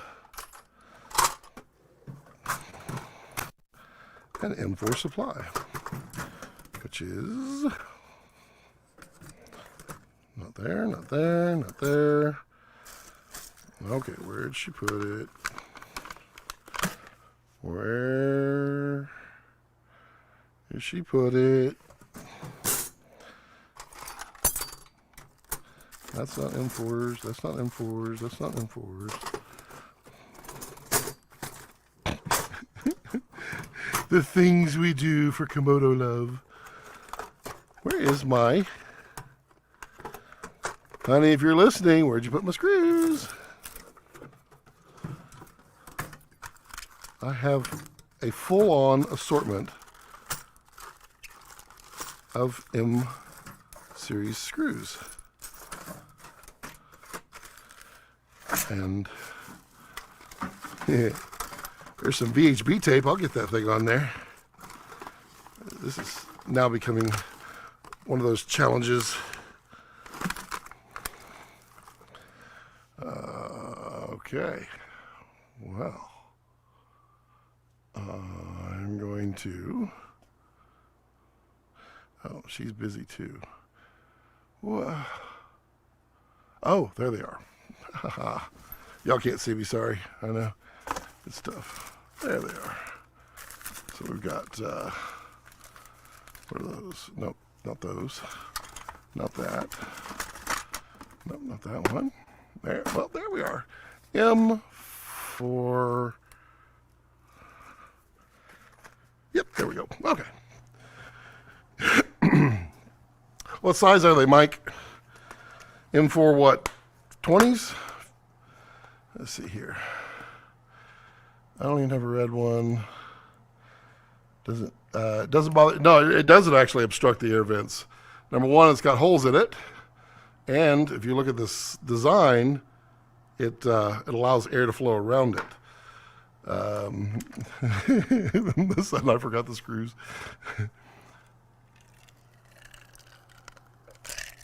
Airflow exceeds engineering requirements. Wow, cool. Eventually need that. IR module, something good to know. Kodak. M420, got it. Okay, so M420, right there. 1, 2, 3. M420. Ta-da! This is what it's like when you collect things.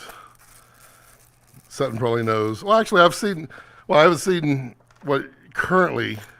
Oh, perfect, yes. But I saw his former mutiny, and it was quite busy in there. There we go. M420.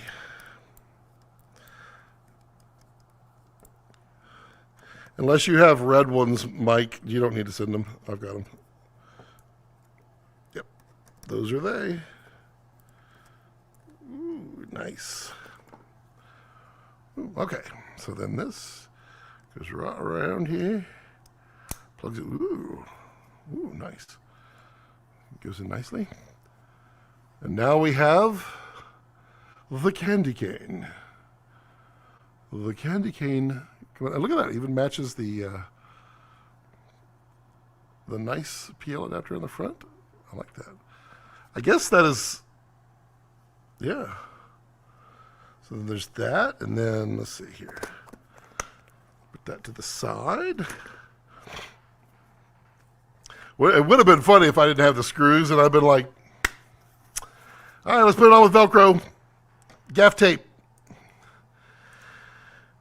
Does my name look green for other people?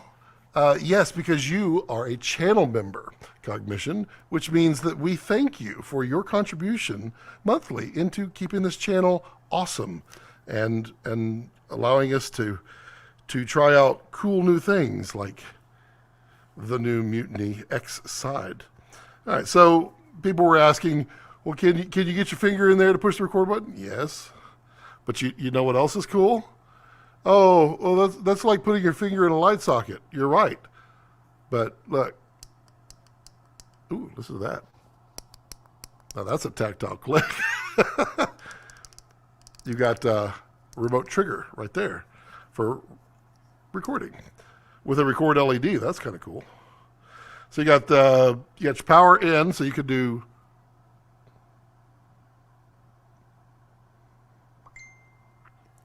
Ding.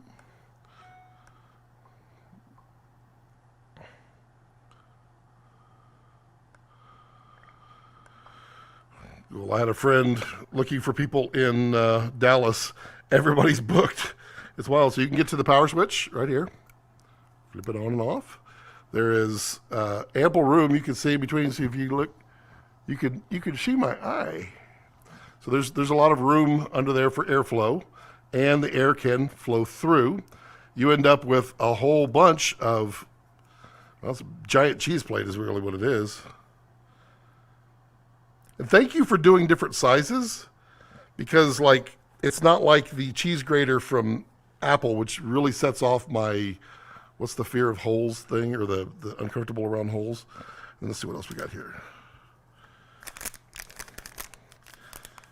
Mutiny 5-pin to XLR. Ooh. Let's see what this do. Oh, we got little. Oh, we could. Oh, that's right. We could. Ooh, XLR.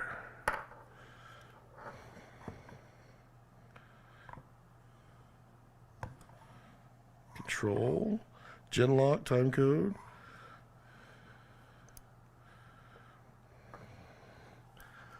Holophobia. No, it's not holophobia. There's a name for it.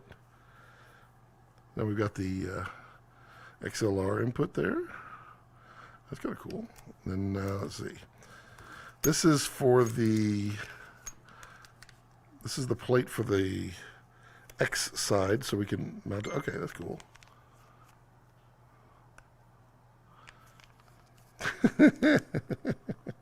I got it. I was just looking. Let's see here. So this is their bracket for the X block. So the X block is back here, which is their top cheese plate. So you put the bracket on right there, and then we screw it down. Oh, you included the screws on this one, huh? Oh, that's convenient.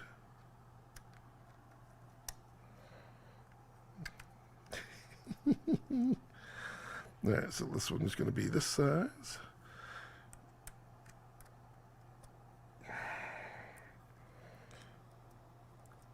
That's cool. That helps. Really? The smaller one? Every time. I guess that's why they have so many different options on here. I mean, if y'all have questions, feel free to ask them in the comments. I'm just doing this live because it's fun. I mean, new gear, always fun. I don't know if it's the first one in the wild, but it's got to be close to the first one in the wild. And this, nope. One, not to that one, that one. Great live stream. Thanks, everyone. See you later. Yeah, thanks for stopping by. I appreciate you, Sully. There we go. Cool. So now the X plate, X side, X. Ooh, look at that. Power on the front and run stop in the front.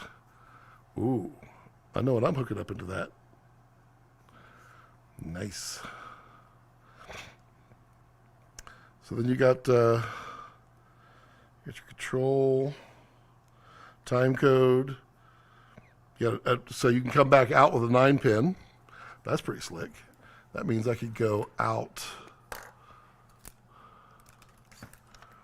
There it is.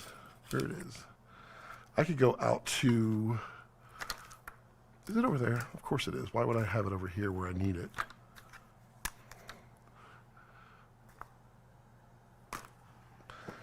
See, fine. I'll go grab it. Over here in my mutiny bag.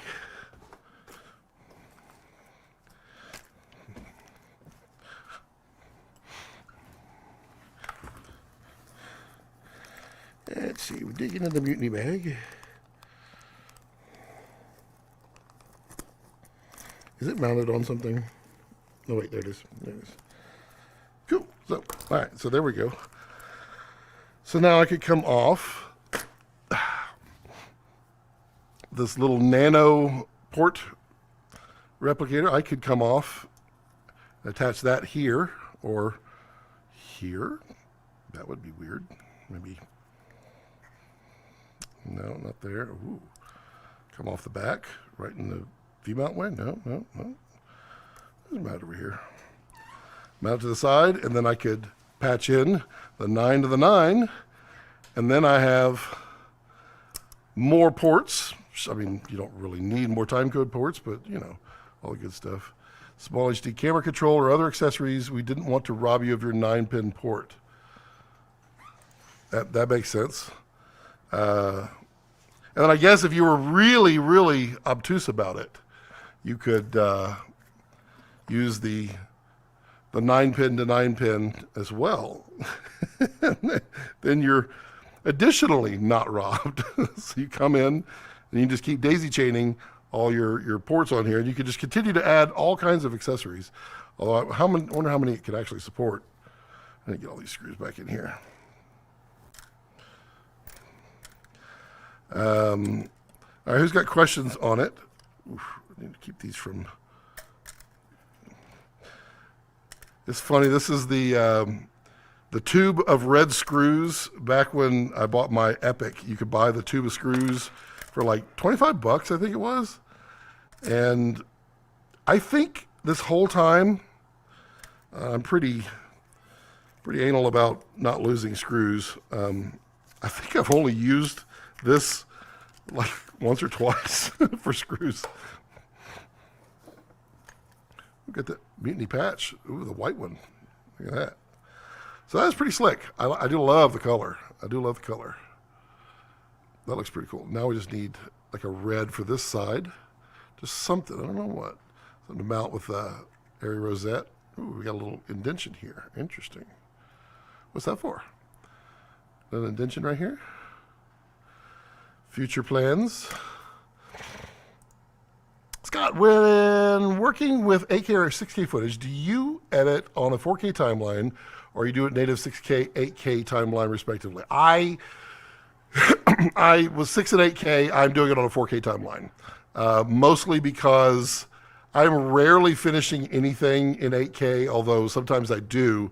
But when I'm due in 8K, I'm not doing VFX on it, and so I don't need 8K VFX, or the stuff is just, you know, titles and such. So you can do on Resolve, you can use a 4K timeline, put your 6 and 8K footage in there, and when you export, it will use the 6K or the 8K versions when you export. You can actually go in there and say, there's two check boxes you got to check on the deliver page, but you can export your 4K timeline in 8K, and it will use the 6K or the 8K footage and create an 8K output instead of the 4K timeline. What it won't do is any kind of graphics work. Will all be on the timeline resolution. So that is what I do. I'm gonna put these back because next time I'll be like, where's my M420s? This was literally one of the best investments. It's like $10 on Amazon, and you get every M4 screws you could possibly need. New gear is what is close to get new Legos as a you know, you're right. The new Legos day was always good. I have a huge collection of Legos. This is the side. Oh, that's a mount for the front.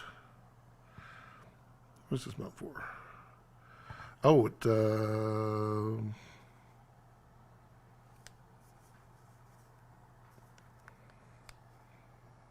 What am I missing? What is this for? This goes. It's the thin one, thin and wide. Where does it go? Ooh. Ooh, I've got serial number 3 of 10, limited edition.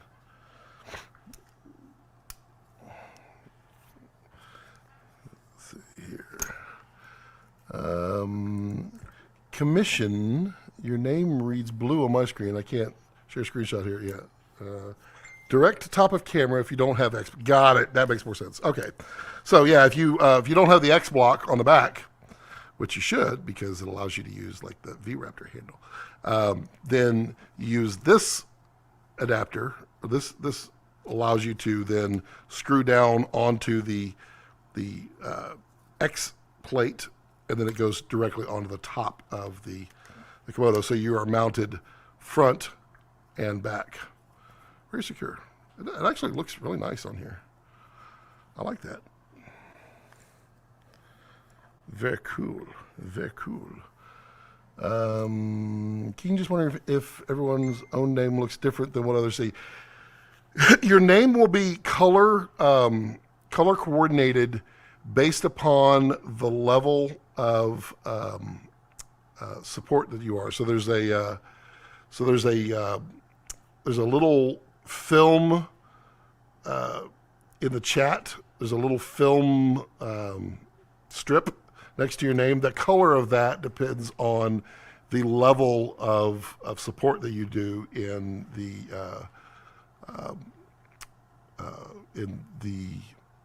memberships, and it's so that you can differentiate yourself from others. And it's like, I'm a producer class. I'm an associate producer. You know, you do that kind of thing. Here at at Poorly Movement Air. At Imagination Creation Films, we appreciate every member. Every member is a gift. Thank you. And should you want to up your membership, you can do that at any time. Gain all those extra perks that eventually happen. Anybody that has perks that they haven't gotten, just reach out and I'll make sure you get your perks. 8K VFX. Yeah, now you're pushing, but you are pushing a lot of pixels. A lot of pixels. I love icon snobbery. Yes, indeed.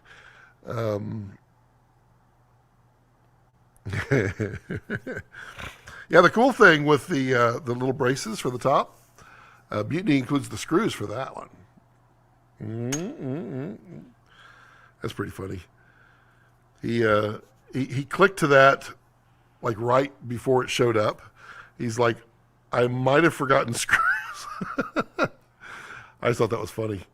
He's like, that seems like something you shouldn't have forgotten.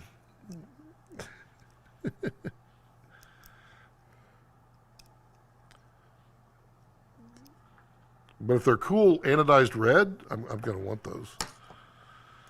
Let's see. We'll put these other screws back.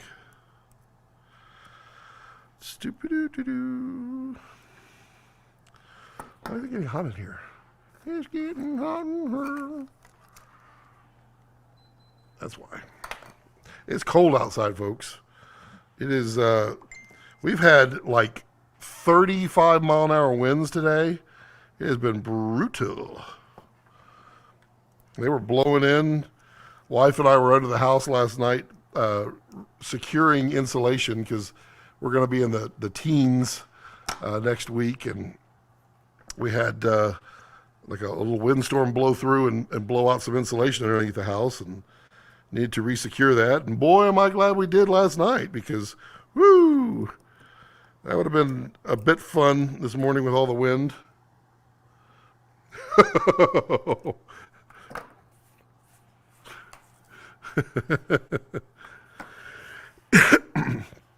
But very cool. If I could just, I could put this like this,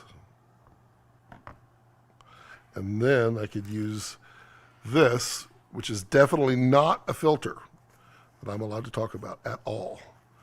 We'll just put it kind of like that. It's funny. Sutton, you've created the right thing for me, because when you get when you are like the source of all the accessories that I need, you get your own bag and eventually you get your own case. Like over here, you're in good company because I've got this is the Kessler Sortimo case. It's got all the various Kessler parts and screws and all that stuff.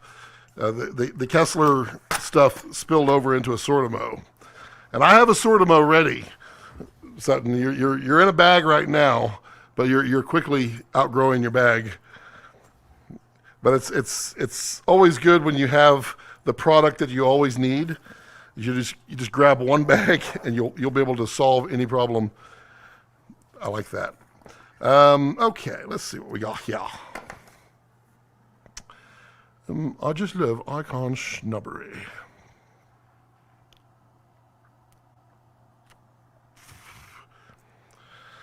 Does it bother you guys that this is not level? Yeah, me too.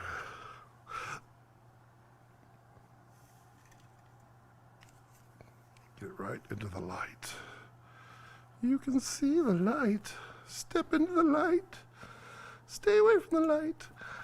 I've been trying to plan a setup to go from tripod to gimbal to shoulder. I've got the Kessler quick receiver and the Falcon 50 Manfrotto DJI receiver. Want to use the Mutiny IO and the GDU map box. So what you can do, shoulder, and I've done it for years.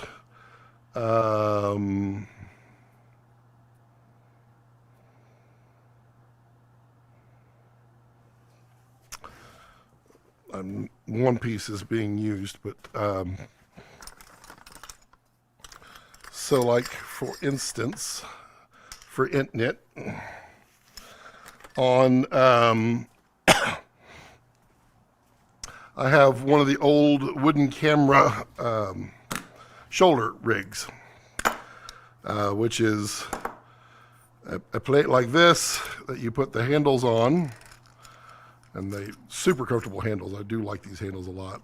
They go on like this, and then this then screws onto an airy dovetail, and then this slides onto the dovetail in the back, and then you got shoulder mount. And what I did forever was I used the base plate on the shoulder mount, or that goes on the airy dovetail, and I put a Kessler receiver on it. That way I can go click, click, and then click. Just rapid. The only thing I can't solve for you, Cognition, is the DJI one, because the Kessler one is only works on the Movi, if I recall. But I could do and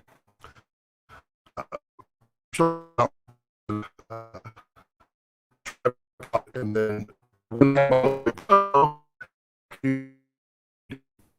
I decided that I did not want to be a Movi operator, because wow, it's a struggle on the back.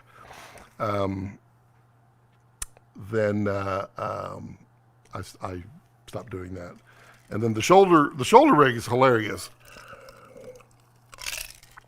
Unless I'm doing like men's professional basketball, no one ever wants me on shoulder rig, because I'm 6.5 feet tall.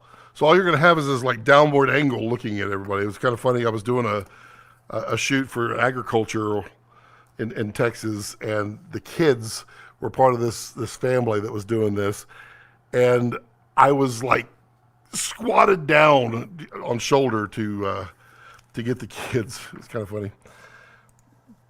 Gimbal needs Manfrotto, and tripod uses Arca, which is weird. But you just mount. So you, so like, oddly enough, this is an example right here. This is the K-Pod, Quick Pod. I don't know. It's not the K-Pod. K-Pod is the tripod. This is, it's like a quick stand that they have, but it's taller, has the rod in it, and I have Arca Swiss on top.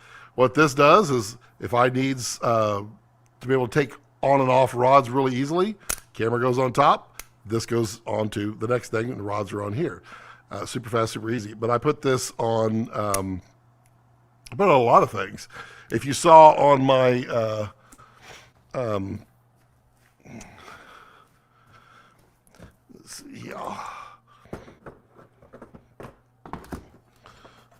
still have everything built? No, I don't have everything built. But like on, like my Kessler second shooters, right now it's off, but I would have a quick stand on the bottom, which is Arca Swiss, and then I have a quick receiver on top. So this clamps down on tripod, this goes on top. This goes on the slider, this goes on top.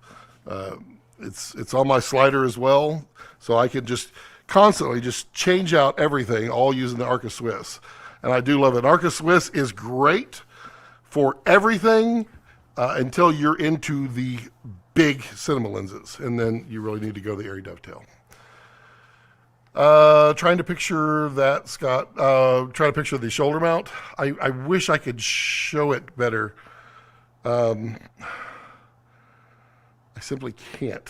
But what I can do is, I can do this. If you are wise, you'll listen to me. If you put those screws in the package, people will be able to install their X mount side. All right. So here we go. Here we go. Here we go. Okay, so Miller tripod. Okay, on there, I've got the Miller plate. Goes Oh, okay. The Miller plate goes on the bottom of the Kessler quick receiver. This is why I say it becomes like, it literally becomes like a drug. It just becomes so good. And then on the bottom, we have, boom, it's mounted, done. Okay, so now let me just do this. I need one more thing over here.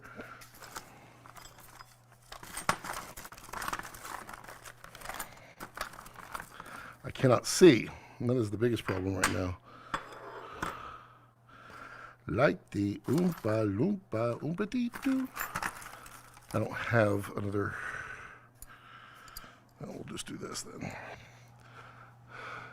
You have to suspend all disbelief.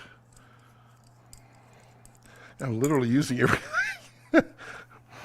So on the bottom of the pan and tilt.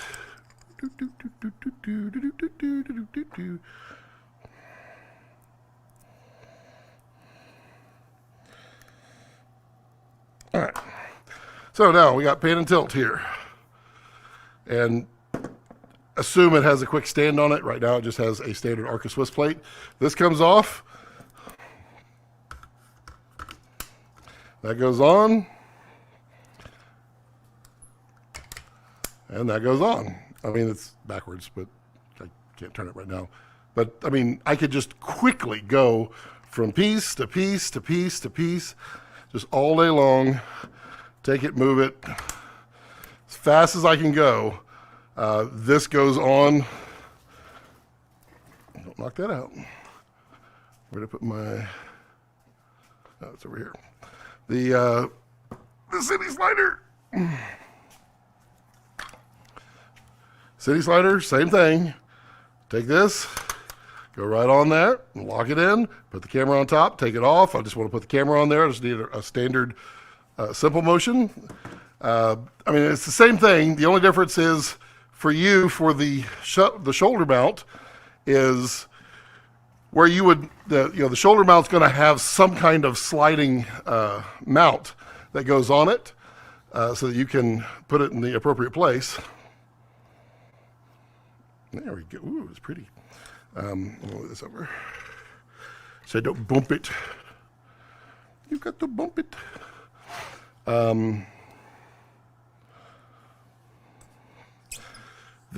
You would just mount one of the Kessler quick receivers to the see, it's all about presentation. One of the Kessler quick receivers,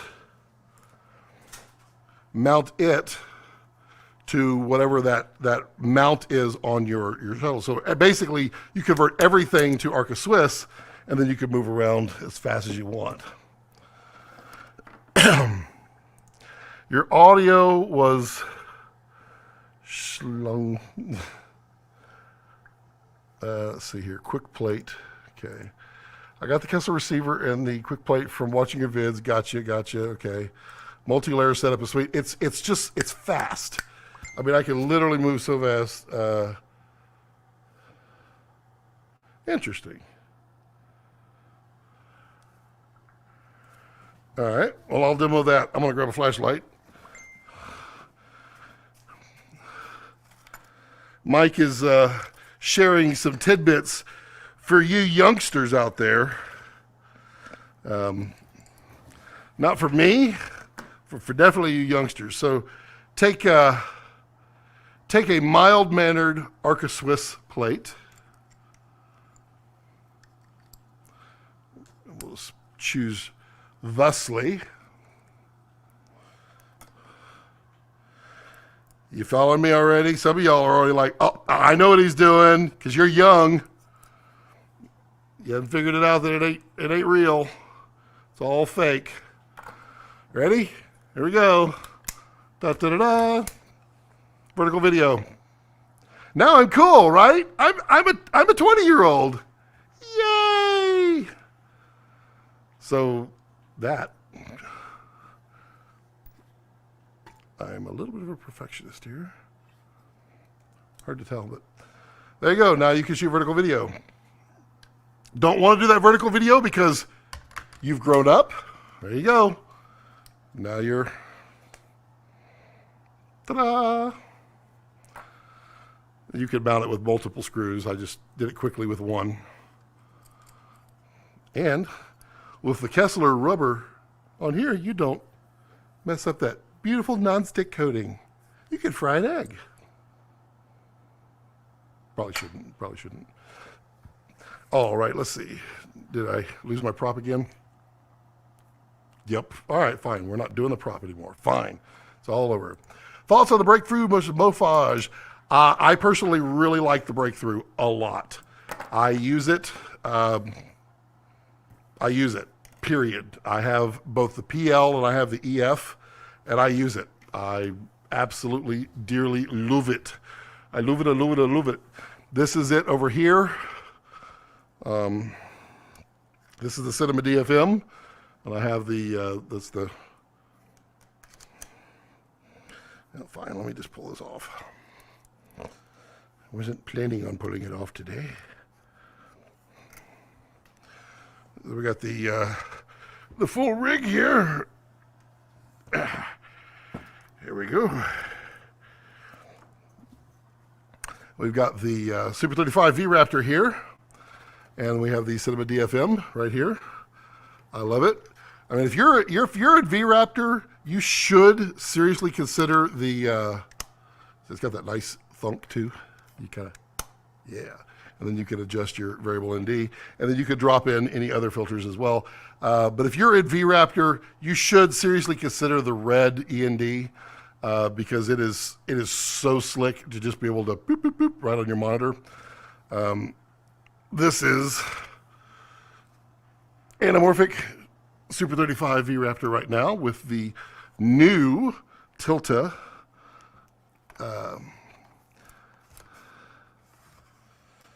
On there, click.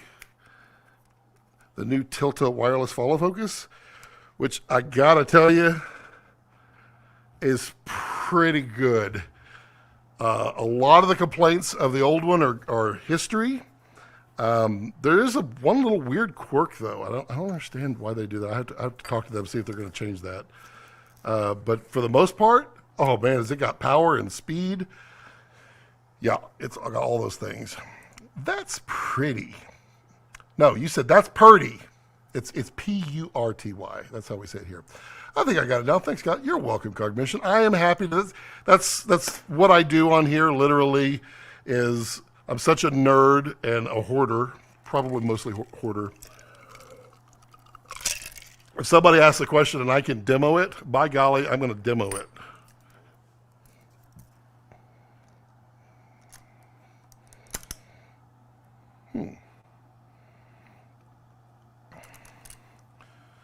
You know what we need?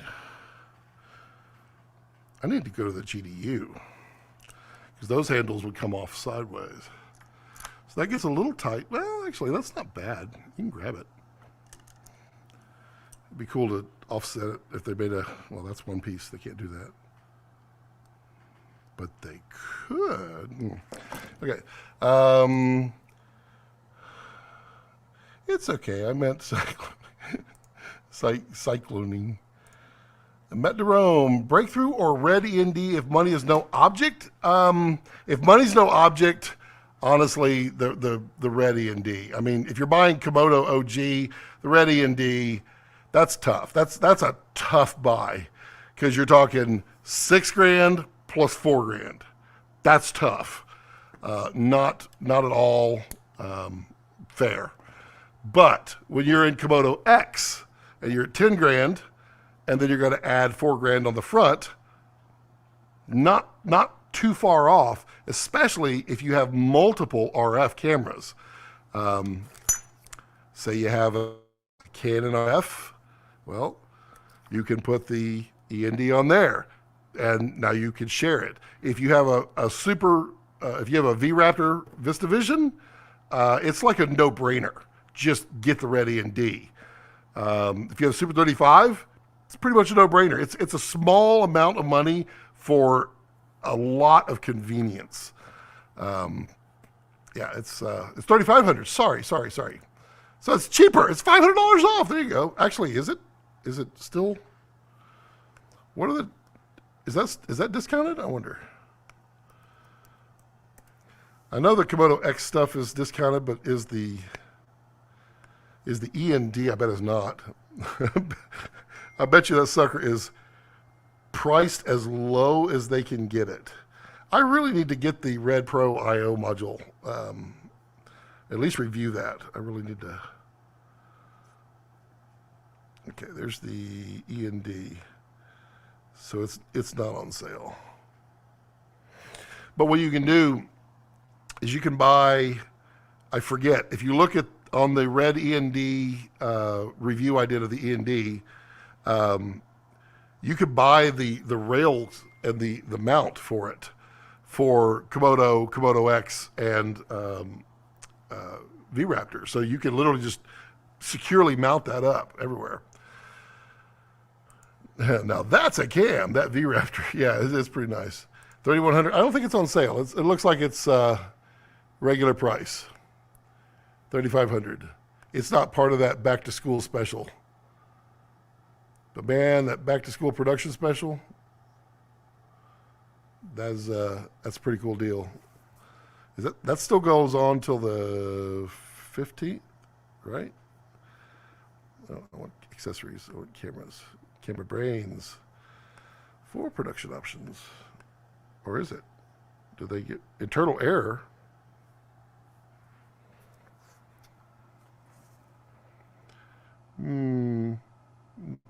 Jared,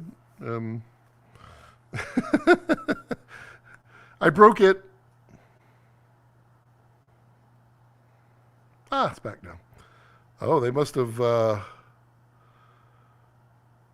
guess the prices are over. That sucks. Those were some good deals.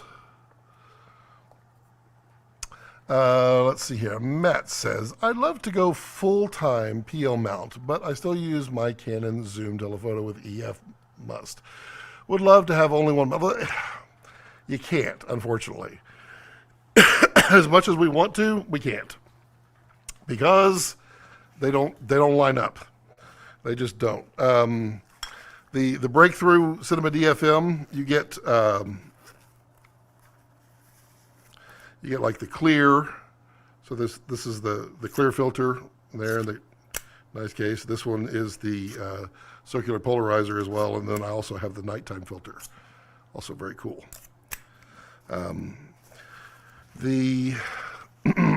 So I can find the other. You can do magic. Let's see here. Also, we were done with the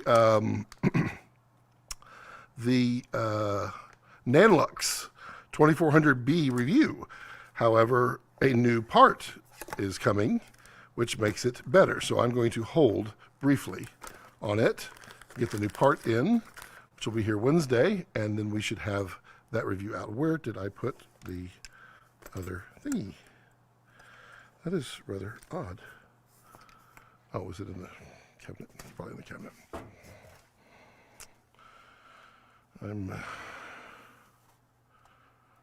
Oh, yes. There we go. There. All right, well, that's not important. But where did I put that? The EF, I like EF, but I am slowly getting rid of my EF. I will probably always have an adapter for EF because it's just too easy. But I hear you on the PL. I'm moving towards PL myself. So this is just the EF. So if you do you get the Canon drop-in adapter, then you could just buy the filters from Breakthrough, because the Canon one is horrible. And then I have another somewhere. All right. Uh, you got an internal error because they're trying to update the price behind the scenes while you're talking. I know, it's kind of funny. That wouldn't shock me. They're like, no, stop advertising it for cheap. We're trying to get. I'm gonna see if I can break it again. I'm pretty good at breaking stuff. Ah!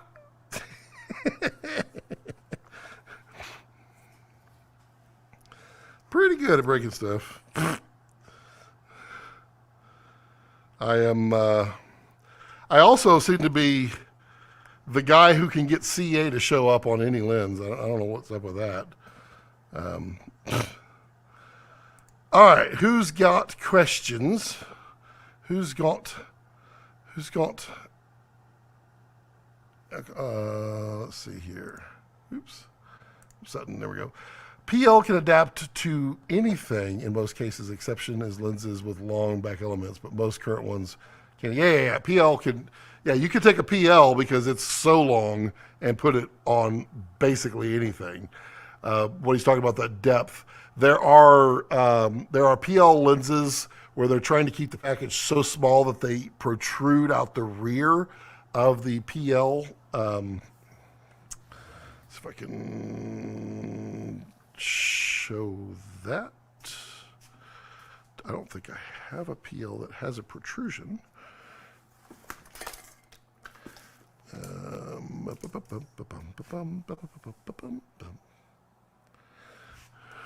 bigger question is, where is that? Huh. Oh, there it is. Yeah, I can't quite get to that. All right, well. But if you do want to buy my Dragon, you get one of the very, very last weapon cases with it. Comes with a Dragon. So, you know, if you want Dragon. DSMC 2. All my Cine lenses I buy will be PL, and I'll just keep my Sony stuff for you. Yeah, that's fair. We did a good PL mount lens parfocal 100 to 400 without a crazy price.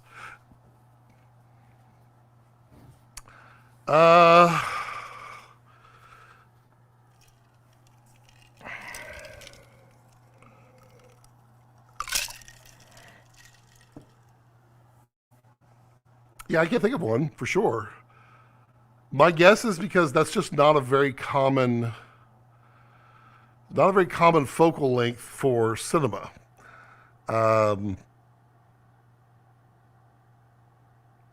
Mostly a 100 to 400 would be used in wildlife. Wildlife guys are usually trying like crazy to keep the prices down.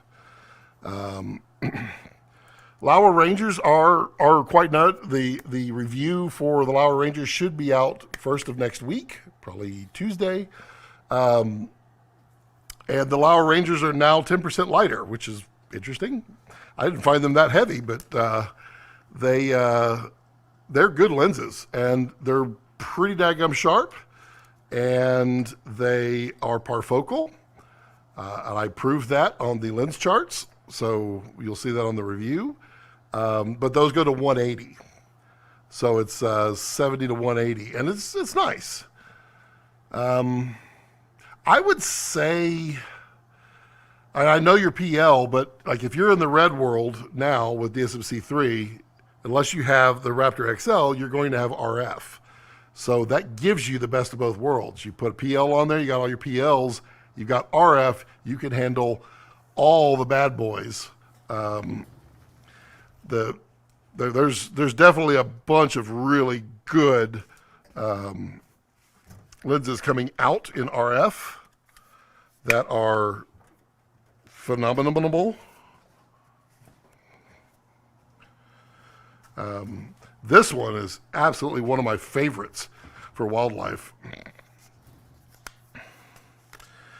This is the 100 to 500 RF. And I mean, it does telescope. I wish it didn't. And it is plasticky. But I got to tell you, man, the L glass inside is phenomenal. And at Like I put this thing on the 2X on the RF, and I put it on Super 35 V-RAPTOR and Komodo 6K Super 35, and it just soaks it up. There is no softness to it. It is sharp as sharp can be, which is awesome.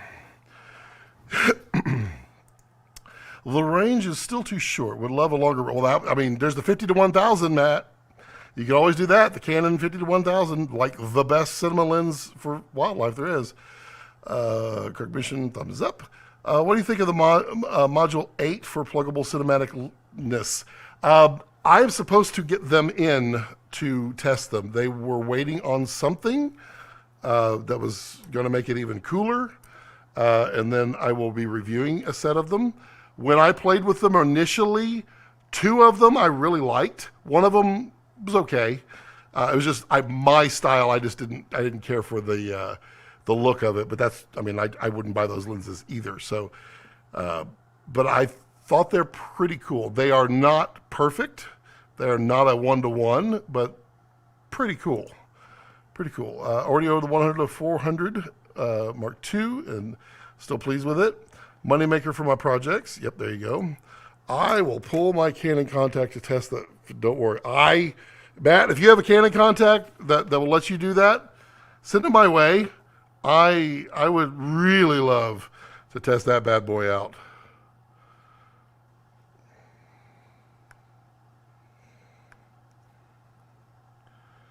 Let's see if I can break their website.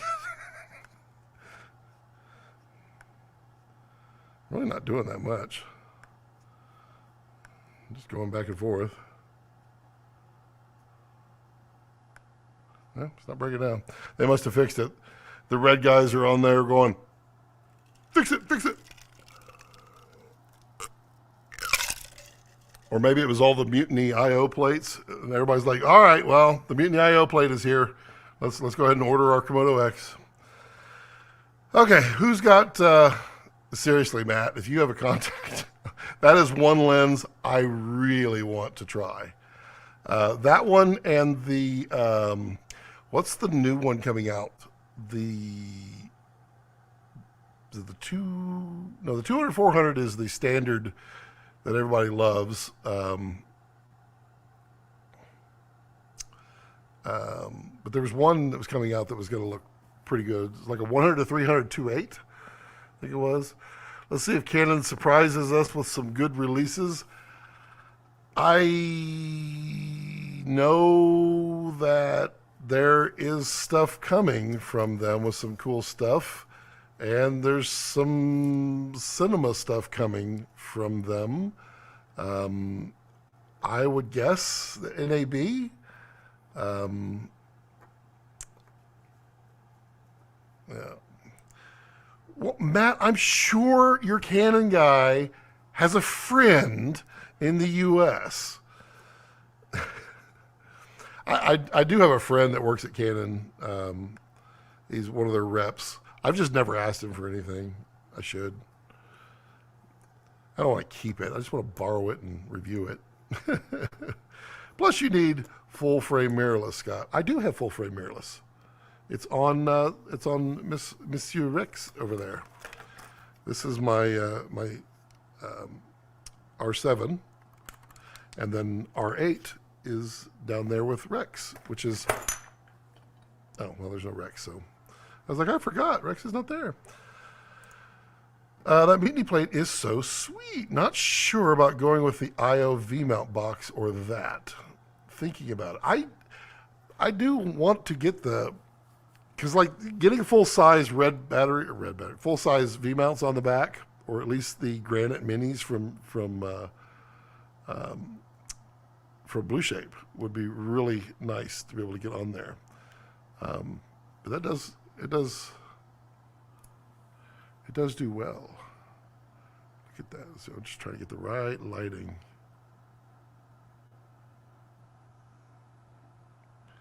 Now we need some MCs in here. Can we fly in the 2K Atlas tungsten? Maybe a 4x4 full. Let's go full frost. And then Give me a 4x4 floppy, and we'll top hat it. Then I was just talking to my production staff. I don't have production staff. Tokina Vistas are convincing more each day. I hear you. Dude, King, if you're looking for some, Andrew Geraci is selling 4 of them for an ungodly amount of money. It's like 12 grand, I think. 12 or 16 for 4. I think it's 16. That's $4 grand a piece, and one of them's at 18, and the 18 was like $8,000. So if you are looking for Tokina Vistas, do that. I would totally jump on those. I mean, I would instantly jump on them if I had the money, but I do not. I am selling Dragon. I can link you up with my Canon contact. Yes, Sutton. Let's chat. Let's chat about that. Let's see. Cognition, are you selling A7S III when the A7S4 is released? I hear there's not going to be an A7S4. I hear it's going to be just an FX next. That's what I hear. Saw a vintage Nikon 1000 millimeter full length lens once. Ugly, big, and heavy compared to that. Did y'all see that that 800 that I borrowed? The review on it. That is so good. T56 PL mount. Ooh, so good, so good. Permission. Oh my God, that is so pretty. That was the sexiest side plate. Isn't that a sexy side plate? Let's get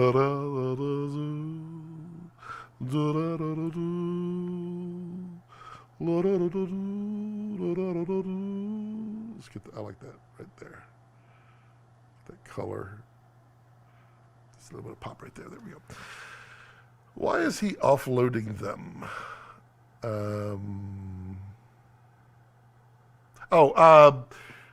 I believe he's just, like a lot of so many of us, is in a financial slump with lack of work from the very painful strike.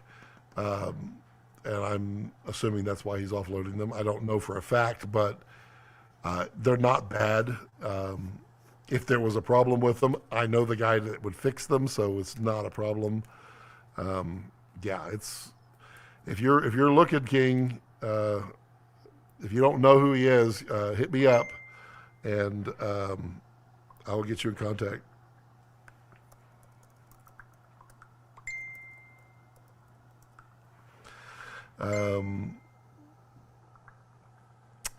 Let's see here. I don't see myself ever getting rid of the A7S III unless I trade for the FX3 or FX4, but mostly I want 2 or 3 Komodo X's and a Raptor and a KX. Yeah. It depends on when you jump in there, Cognition. Lots of options. Lots of options. Why keep the Sony? I mean, that was a tough one for me, King, too. And Cognition, something as well. I had a lot of Sonys. I had 4 Sonys. And I sold them all to go to the Canons, which admittedly are not as good as the Sonys. They're good. They're fine for video. For stills, they're fine. I don't have any problem. And I bought them mostly for stills. But I did it because I don't want to invest in E-mount, RF, EF, and PL. I'm tired of that. I really would just like to be on RF and PL and be done. So that's why I went with the Canons. For quick running guns, yep, I mean, it's nice. But, honestly, Cognition, that's your running gun right here. This puppy, you put the 7-inch touch right there, mount it straight up on top. Oh, gorgeous camera. Actually, that's an excuse. It's mostly sentimental. A7S III is the first camera I ever fell in love with. I feel you. The Dragon was that for me. The Dragon was, I've owned a lot of cameras over the years, but the Dragon I fell in love with. It was wild. It was wild. I saw a music video with the 50-1000. It was a 3-minute zoom in on the singer on a mountainside. Beautiful shot. You could see it at first. The slow kept zooming and kept me watching. That's cool. I mean, I could totally see that on a music video. Use the 50 to 100, put it on a motor so that you got nice slow control on it. And then use like AX. Where's my video? I don't have video anymore. Oh, there I am. Hi, how are you? My video went all black. But then use the 8X to 1080p, or 8K to 1080p. So there's even more digital zoom you can do that. That would be really slick. Justin says, I fell in love with my helium. I've enjoyed all my other reds, but helium spoke to me. I mean, there is, I almost want to say, you always remember your first red. I mean, it's kind of that way. But Dragon, I was looking at Mysterium, and I wanted red. I wanted to be in the red ecosystem. I knew that's what I wanted because I knew that style of post was it for me. But when Dragon was out, I thought, holy crap, does that look good? And I mean, I instantly was Dragon. And then at that point it was, how much could I get with Dragon? You know, I had X amount of money and I literally spent basically all of it. It was buy Dragon, buy two media, buy the monitor, buy the NATO rail on top. It was awesome. And I worked with the rep, and we got everything done. It took me forever to get my wire transfer, and then everything was in stock. And then when it finally cleared, everything cleared, the Dragon went out of stock. And it was a week to get the Dragon. All the other parts came in, and I was sitting there. My girls went out and bought me this. They were so cute at the time. This was 2015. It was quite a few, 9 years ago, but they bought me a red Dragon, and so that I would have a red Dragon while I waited. Must be the size of the Hubble telescope. It is huge. It's about that long, and it's about that big in diameter. It is a big cinema lens. Very, very heavy. I kept the A7S for astrophotography, but I used... See, I did not like the A7S III on astrophotography at all. It was a star eater. And that's when I really got into some deep discussions with people about it, because it would eat stars, because it would see the stars as noise, and the noise reduction, you couldn't turn it off. I don't care what anybody says, you could not turn off the noise reduction on the A7. I had the original A7S, the A7S II, and then the A7S III. Yep. I had the Dragon before IPP2. I did not have the same experience as most who love the sensor. Interesting. The Dragon was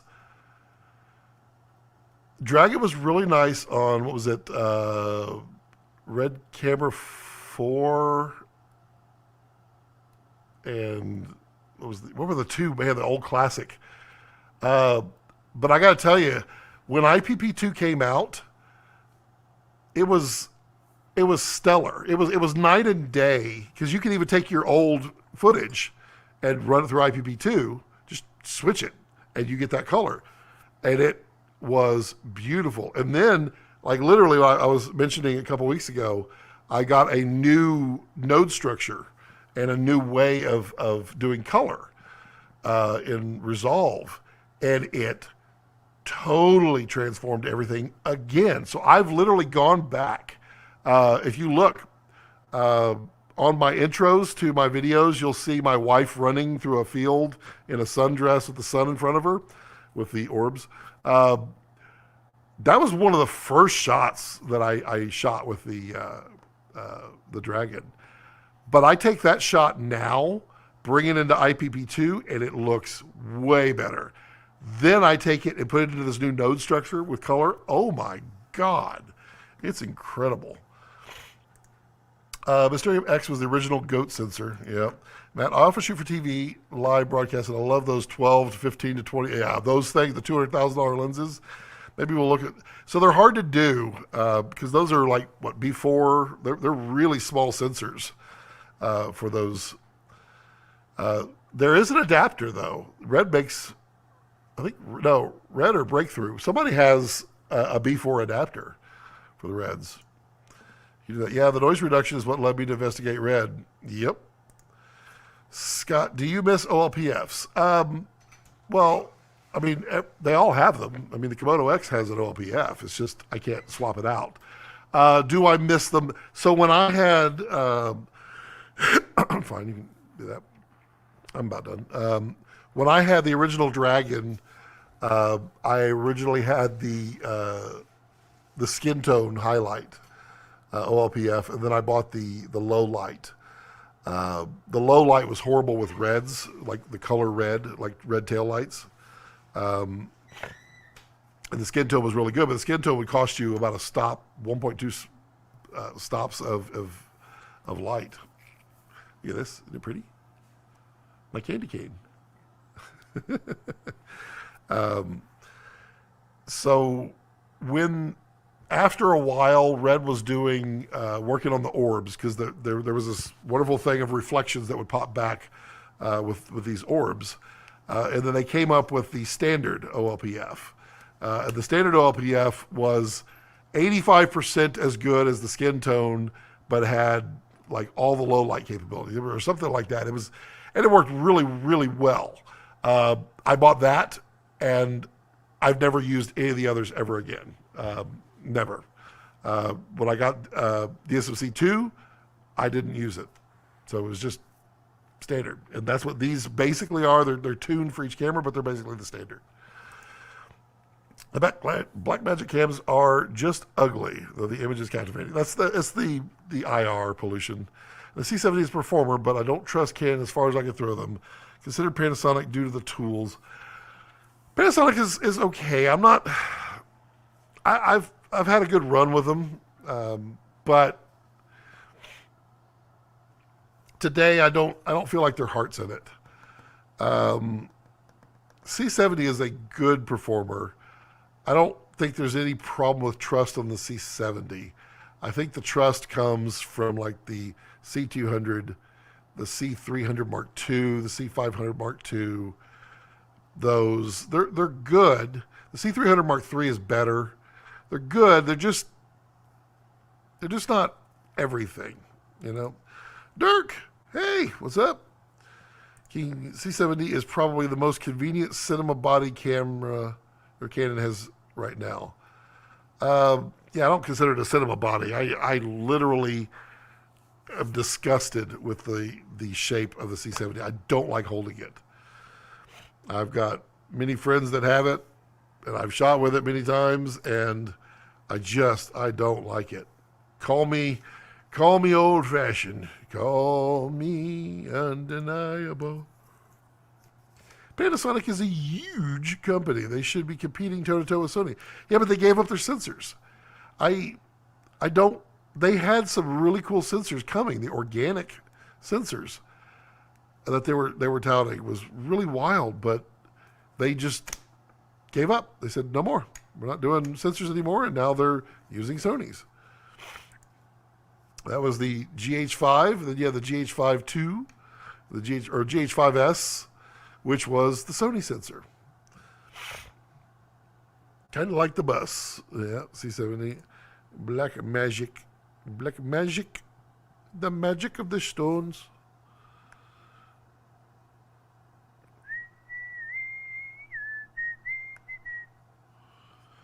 Okay, any other last questions or comments or anything of the sort? Because it's about dinner time, and I'm hungry, and I want to go shoot with this thing. That is a clicky button. I mean, that is a seriously clicky button. It's like, all right, roll cameras. That's speed. You know, you hear it across the room. That's a good clicky button. Panasonic refused to yield to the phased. Oh, I know. Yeah, their autofocus was so bad. Contrast. Seriously, just bring Dragon X back from retirement. I can't. I need the money. Who doesn't like blocky buttons?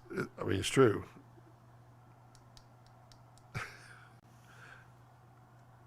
I mean, the button on the X compared to the regular Komodo is a nice upgrade. It's like they put a resonator behind it. And then you'll have like Ford. Ford's like, we've got clicky buttons, and you push it, and it makes a click sound through the stereo system. Y'all know Ford did that, right?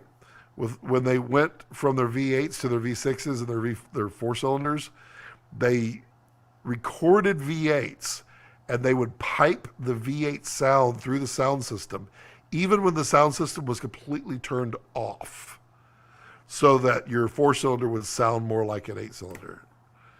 That's wild. Money. Dragon X will bring in the money. I mean, I've made a lot of money with my Dragon. I'm not dissatisfied with it, but I got stuff I got to do. I like what Mutiny did over the Mid 49. All the wires are inside, more refined design. I mean, the Mid 49 is not bad with that. I mean, the wires on the Mid 49 they're technically contained. If you wrap them around inside, they have room for them. I mean, it's a nice compact little side plate. They give you the rosette here and just a few options. What this gives you is a whole lot of options and clicky buttons. Listen, people love our clicky buttons. That should be a sticker. Mutiny. People love our clicky buttons. Toyota did that too with the Tundra. That's interesting. I know for the longest time on the Fords, you couldn't turn it off. And then finally people were so mad about it that they finally, you had to take it in to get it turned off in the in the firmware of the vehicle. Mid 49 makes great stuff. Big props to it. Yeah, absolutely. There's no question. This is a solid piece of kit, and it's extremely compact. You've got everything, including XLRs, right here on it. I mean, in fairness, notably absent here is the XLRs, but I believe you guys have a module that you're working on. Is that right? And then there's you could do the XLR through the cable right here. So there's this to me was the start of refinement for the world of Komodo X and such. Ryan really did a fantastic job on this. I think both of these are fantastic options. They both will serve you well. And like Sutton says, Ryan's a good dude. Ryan's a very good dude. And that dude's like super nerd. He just sits there and dreams up ideas. Sorry, I am too opinionated. That's fine. Oh, the Mid 49 works with it. Interesting. Good point. So you can take this one off and screw it in on there and then connect it up.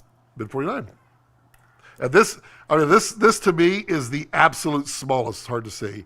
This is the smallest XLR module, period. I have not seen one any smaller than that. Bright Tangerine is an OPN accessories. Just wish they'd make more for mirrorless. Only option is that level is small rate. Yeah. So Bright Tangerine is great company. I mean, just absolutely great. They design really, really well. They design a lot internationally. So they're looking at various markets when they're doing it. They don't always hit the mark on like their designs, but when they do, they hit solid. And when they build something, it's perfect. It's built perfectly.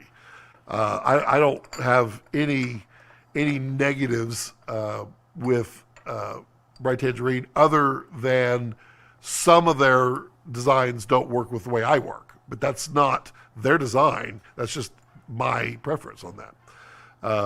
And I know that there's stuff coming for this that's kind of cool. That XLR is sweet. Ours will be different, and it does a bit more. Interesting. XLR. Would love the mid-49 side plates had rear top mount crossbar for secure mounting. Yeah, I hear you.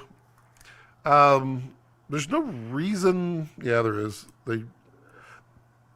It's not. They could do a Rev 2 with some mounting bolts.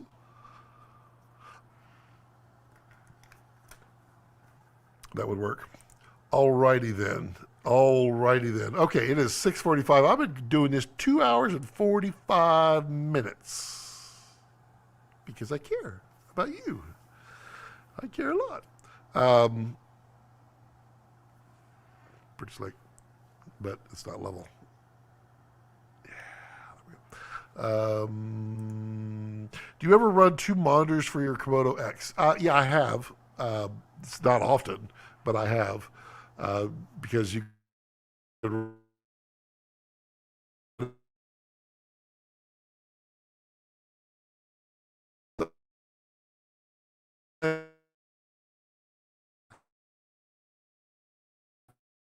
Give me my screen back.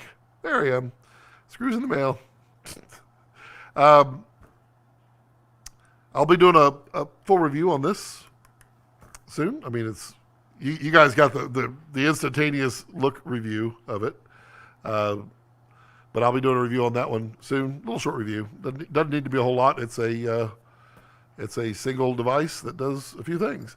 But yeah, if you guys don't mind, if you want to support the channel and want to become a channel member, if you're not already, those of you who are, thank you. I appreciate you, each and every one of you, each and every one, you and you too.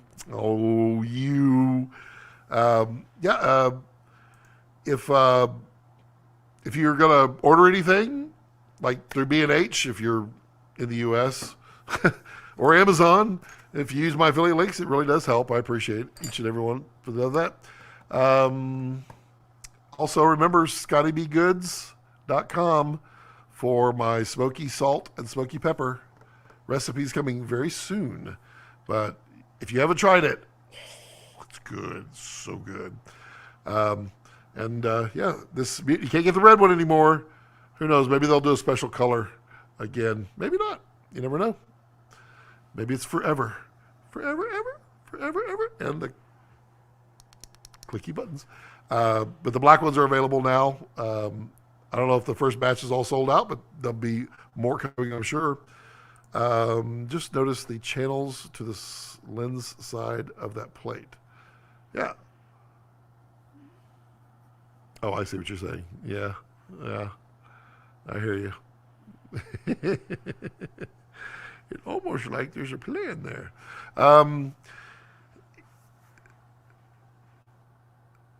Black available now. There you go. So you can get your black right now. They're relatively affordable, about the same price as the mid 49. 2 great options here, available immediately, and yours will come with screws. Go figure. It's nice. And if you have the X block on the top for the handle, so everywhere I've got all kinds of rigs built, that works out really well. But yeah, everyone, thank you so much for joining us. Harkens to future work. You bet it does. Screws included. And thank you all for joining and being a part of the channel. And as always, as I like to leave it, don't let your passions sit around your life. Let your life sit around your passions. Good night, everyone. Have a wonderful, wonderful weekend. Oh, Avery! Oh, nice little sneak in at the end there, Avery. Never say never, Scott. Ooh. Sounds like it could be some more fun coming. Ooh, you guys should do some custom runs. That'd be fun. Avery, good to see you, buddy. Bye, everybody. Have a good weekend.